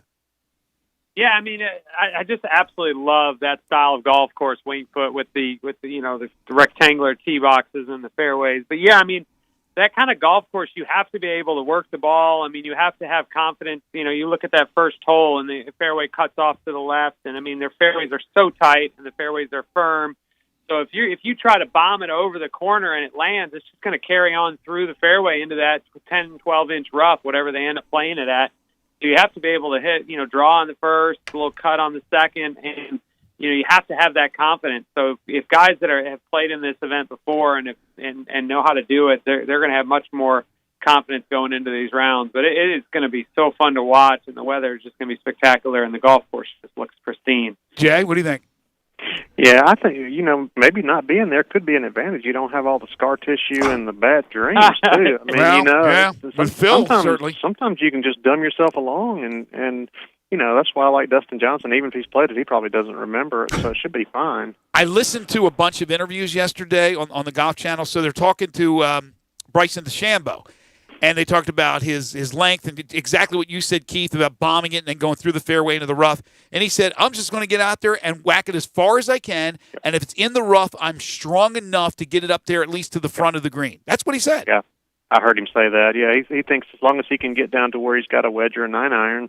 And I tend to agree with that. Me too. You think about it. I mean, length is such an advantage right now, especially at a place like this because, like Keith said, the rough is crazy deep. Like, you might lose a small child in there if they had spectators. And, to be able to hit a wedge out of that compared to a 7-iron is such an advantage. I agree with that 100%. I mean, if you haven't, I grew up in New York. If you haven't played, northern golf, I mean, with the ryegrass, I mean, when the rough is thick, it is easier to hit out of that rough up north than it is here. I mean, you get 10-inch Bermuda rough. I mean, you'll never find the ball first of all, and then you will break your arm trying to hit it out of it. But up north with the rye, it is a little easier, especially when you do have a wedge. But those greens, I mean, if you haven't looked at those greens, I mean, they're rather large in size. But I mean, you have to be in the right area on those greens, or it's 3 or maybe even 4 putt land. So being able to stop a ball out of that rough is going to be impossible for those guys. So, being in the fairway is going to be such a strong thing, something that you have to be. Isn't it good to see him go back to a U.S. Open course too? I mean, I don't think of Erin Hills and Chambers Bay. Those aren't the U.S. Open courses. Give me Wingfoot. Give me Oakmont. Give me Pebble Beach. Absolutely. I wouldn't want this every week, but for 1 week a year, man, to watch these guys have to put it in the, to make it not be 30 under par or 25 under par. Make them have to think and use some short game. I think it's going to be awesome. What do you expect the winning score to be, Jay? 4 over par. 4 over, Keith? Yeah. They've had it. They've had the U.S. Open there 6 times I saw yesterday, and only 1 time has the score been under par, and it's not going to be under par this week. So I would say 2 or 3 over. Man. Yeah, the superintendent said 6 over is what he predicted. You never know, man. These crazy guys are so good, though. That's when you watch these guys play and how far they hit the ball now and everything else. It's hard to believe that they could even come up with a course where they can't get under par for the week. What was the playoff at Olympia Fields? Because this is a lot like Olympia Fields. Yes, and what par or something? Well, what they did was on Sunday they kind of eased it up a little bit for them, and they scored better. And I think it might have been 2 under. They ended up winning. But that's what I'm saying. The USG is not going to ease exactly, it up. Exactly. So they may make it harder. So is the conclusion that you have to be a bomber or not? I'm a little confused with this. I think it could play either way. I think a guy that hits a whole lot of fairways could do really well, but I would still give the advantage to a guy that hits it far because eventually you're going to have to hit it in that rough a few times. Mm-hmm. And when you do, I mean, unless if you have the discipline to just hit something down the fairway to 100 yards and try to make par that way, but then they're going to say, maybe I can get this on the green, and it'll snowball. Who's not right now out of all the top 15, 20 guys? Who's not considered a bomber? Like, who is not a long hitter? Yeah, that's the thing I was just thinking. I mean, all of these Webb guys. Simpson? Webb Simpson is not at all. Okay. Yeah, Webb Simpson's not a bomber. He's accurate as hell. But he is so accurate. Yeah. I think accurate. I think all day. I think who's going to come out of this is going to be an accurate player. At the people that have won here too. Webb Simpson, Colin Morikawa. I think. But Xander Schauffele hits it 300 yards. Yes, he does. You think of him as being because he does hit it pretty straight, but he hits it far. Well, I mean, even Webb Simpson hits it close to 300 yards. Yeah, that's the thing. The non-bombers we're talking about here are guys who hit it. Yeah, that 300 yards is that's what's crazy. Like 300 yards is not you're really short on tour, which is crazy. Exactly. Yeah, I'm looking at the odds right now from William Hill and every player here that's at the top. And right now the odds-on favorite, although it's not the greatest odds, 17-2 is Dustin Johnson, but Rahm, Thomas, Schauffele, McIlroy, all these guys, DeChambeau, they all bomb the ball. But you're right. Even guys that are not considered bombers are still hitting at 300 yards. I mean, it's crazy. At Olympia Fields, there ended up 5 guys under par. Rahm and Johnson were 4 under. So 4 under. Yeah, they eased it up on that Sunday. But I think Jay's right. They're not going to do USGA is not. I mean, look at that. Look at the Memorial. The Memorial was really hard like that. when there's a lot of rough and then the fairways are firm and fast and the greens and firm or fast, it's really, really hard because it puts a premium on not just hitting it in the fairway, but taking the correct angle. You just can't fake it. You have to hit a lot of good shots. And that's what it's going to boil down to is who's hitting it the best, I think. All right, guys. This is it. All right, we're going to make our picks. Final pick. First? Eli's all nervous. I am first. You get first pick. Well, we just teed it up for you. Well, I don't think it's a guarantee that DJ wins. I know the it's not. I'm kidding with you. I can tell you I'm not going with Dustin Johnson. As a matter of fact, it'll be me, then Greg, then Jay, then Keith. Oh wow. I'm actually going with the guy that I actually said probably last year, year before. The one major I don't like him in is U.S. Opens, but you just talked about the fact that Olympia Fields, very hard golf course. He tends to play hard golf courses very well. Mm-hmm. So I'm taking John Rahm. Yep, that was my number one. I was going to take Rahm. So I got to take DJ. I mean, DJ can have one of those deals where he puts it in the rough all the time and really struggles, but he's the best in the world right now. So you know what, though? I was watching the Oakmont U.S. Open that he won the other night on YouTube, and he drove it down the middle all day there. And that's like this. It's very demanding off the tee there. So he's got it in him to not just hit it far, but to hit it really straight. But Jay, he's the best. Jay, does Oakmont have the turns, the twists and the turns that they have here at Winged Foot? It has some angles where there's sometimes you do have to play an angle. Not to the degree this does, but still, I mean, it's the hardest driving golf course I've ever played. It's crazy. So I'm next. You are. Take your guy. I guess I'm going to go with Justin Thomas. I don't know. I'm so... Did not see that one. I thought you were going. I thought you were going to your other guy. My power rankings. I've gone away from them. Well, they were my top three. I thought you would go Thomas there, but okay. Keith, I'm going Webb Simpson all day long. I like him in this. I know you're taking your other guy, Jordan Spieth. I mean, I'm taking Schauffele. Oh, okay. I like Schauffele. Oh man, I was hoping he would fall. I thought I could get him next. If I hadn't, you would have picked JT, so it doesn't matter. All right, so I'm going to go. I would have picked JT. Yeah. Man, I'm torn. I'm going to go Rory. There he is. That's why I thought you were taking the first time around. That's why. I knew Keith probably wasn't going to pick him, but I was kind of hoping that he wouldn't pick Xander. I think Xander's going to do well this week. Well, he's been top 10 in the last 3 U.S. Opens. I think it is. Yeah, he's tailor made for this. See, I knew you guys would somehow be able to leave me with the DeChambeau dilemma. He's not played well here recently, but oh my gosh, I have a good feeling. Or I go with Steady. You know what? He's been there right on the doorstep. He just hasn't been able to finish. I'm going to go Tony Finau. Oh man, that's who I was hoping I was going to get. Oh next. Really? Okay. I couldn't pull the trigger on DeChambeau. All right. I'll tell you in a minute.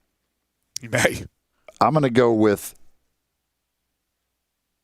I'm going hot here. Daniel Berger. Yeah, I like that pick. And guy who tends to play well in majors and actually played well, I guess, overseas last week, Tommy Fleetwood. Yeah, he kind of had a little resurgence over there against the minor league field. I don't look at him as a big hitter, but I guess he is. He is a long way. He hits his irons really far. He's so skinny. All right. So it's me again, huh? Bryson's still there. He's still there. DeChambeau's still sitting there staring at him. I could have told you I wasn't taking DeChambeau. Not a chance. Tiger's there. Oh, man, there's so many good players here. Do I pull the trigger on this guy? I think I may.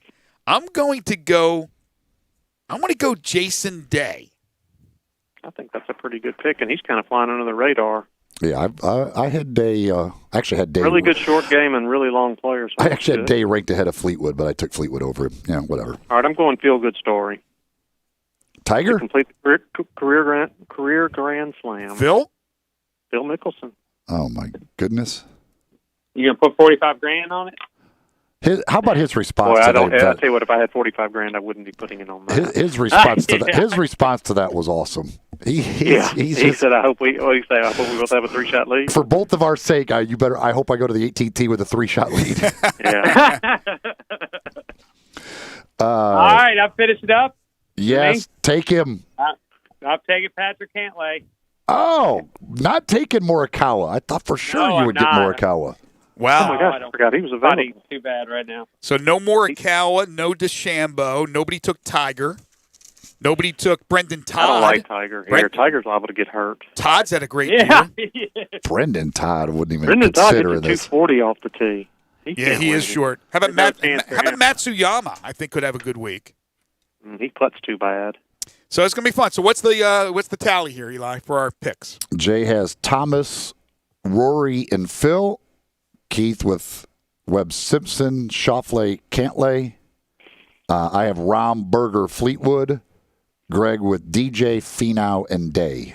All right, there are our picks for the U.S. Open. Again, next week we'll draw for the winner of Golfer 4 at Ridgeway Country Club. Before we do that, Jay, Edwin Watts, there's something always happening there. Man, yeah, we are ready, man. We're going to have the U.S. Open on, so if you want to come by and check out the Open, come by and watch that.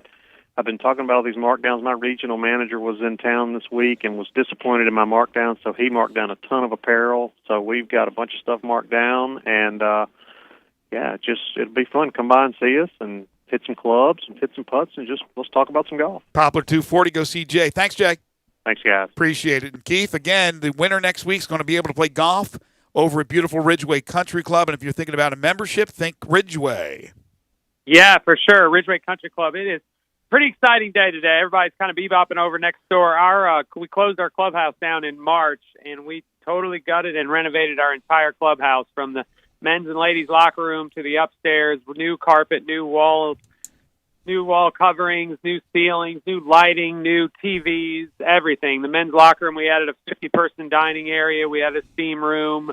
Ladies' locker room now has a little seating area upstairs. We've got 2 restaurants, and everything opens today at 5 p.m. So it's a pretty darn exciting day at Ridgeway Country Club. So now, not only will we have the most beautiful golf course in Memphis, but we are also going to have the best clubhouse in Memphis, and we already had the best pool, and then we also added this summer 2 new clay tennis courts. So now we've I tell you, this is the country club for Memphis. So we are always interested in having some social members, always golf members. So come visit us or look us up on our website. We're getting ready to do a brand new website here soon as well. But RidgewayCountryClub.com. This is the best club in Memphis.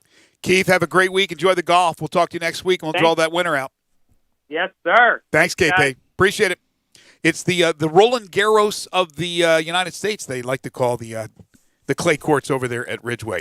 East Memphis Ace Hardware, third-hour sponsor of Sports 56 Middays. It's all about convenience and service and that personal human touch that you get at East Memphis Ace Hardware.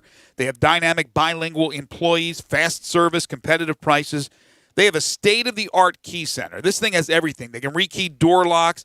They have exclusivity on the replacement Duracell key fobs program. They'll beat dealer prices hands down, sometimes by 30 to 50%. East Memphis Ace Hardware is designed for the homeowner. Full variety of Benjamin Moore paints and the experts to help you choose the right colors. Ace can take care of your plumbing challenges. They can cut glass, including plexiglass, sharpen your lawnmower blades. They have a new garden center with the best price on birdseed. They have the latest models on the Weber and Traeger grills and the very popular Big Green Egg. If it's air filters you need, they got them. Light bulbs. If you need screens repaired, they can do that as well. Come to Ace for your home maintenance projects, your neighborhood Ace in East Memphis for convenient service, knowledge and price. AceHardware.com online with free shipping. Call them at 901-683-8688. Open Monday through Saturday, 8 to 7, and Sunday, 10 to 4. By the way, I mentioned Dustin Johnson, 17 to 2, according to William Hill. Your favorite, John Rahm, 10 to 1. Justin Thomas, 14 to 1. Xander Schauffele, Rory McIlroy at 16 to 1. We'll come back, put a wrap on this Wednesday edition of Middays right here on Real Sports Talk, Sports 56, 96.1, and 87.7. Listen online anywhere, anytime at sports56whbq.com. For over 8 decades, America's farmers have counted on the little red tractor from Case IH, the Farmall, to help them make short work of their demanding chores. Well, Mid-South Ag can show you they aren't just for farms anymore. With horsepower ranging from 30 to 105, plus an army of attachments, they can tackle every chore on your to-do list, from hauling and mowing to loading and towing and then some. Stop by Mid-South Ag Equipment or call 662-890-3141 to find a Case IH Farmall that's right for you. Eli Savoy here from Sports 56 Middays. I love to play golf, and one of my favorite places to play is Stonebridge Golf Course. Living out in Lakeland, it's very convenient for me, but it's also easy to get to from anywhere in the area. I love the layout out at Stonebridge, and the course is in great shape. You can visit stonebridgegolf.com to book a tee time and see what I'm talking about for yourself. Along with the great course, they've got a nice driving range for you to work on your game. And if you mention Sports 56, you'll get a free bucket of balls with a round of golf. That's right, just mention Sports 56. They also invite you to book any event you've got coming up in their beautiful clubhouse. With the weather cooling down, it's a great time of year to play golf, and the place to play is Stonebridge Golf Course in Lakeland, the premier course of the Mid-South. Visit stonebridgegolf.com or call 901-382-1886 to make a tee time, and don't forget to mention Sports 56 for a free bucket of balls with your round of golf. Get out, play golf, have some fun, and do it at Stonebridge Golf Course. Golfers, are you looking to play like a pro without traveling the world? Just come to Golf and Games Family Park, 5484 Summer Avenue. Golf and Games has the Top Tracer range system. Top Tracer gathers all your golfing data, distance, carry, ball speed, and more. Or choose a virtual course like Pebble Beach, St. Andrews, and Spyglass. Bring your friends and family to transform and enhance the range experience for golfers and non-golfers alike. Plus, it's fun. Top Tracer range at Golf and Games, 5484 Summer Avenue. Play like a pro.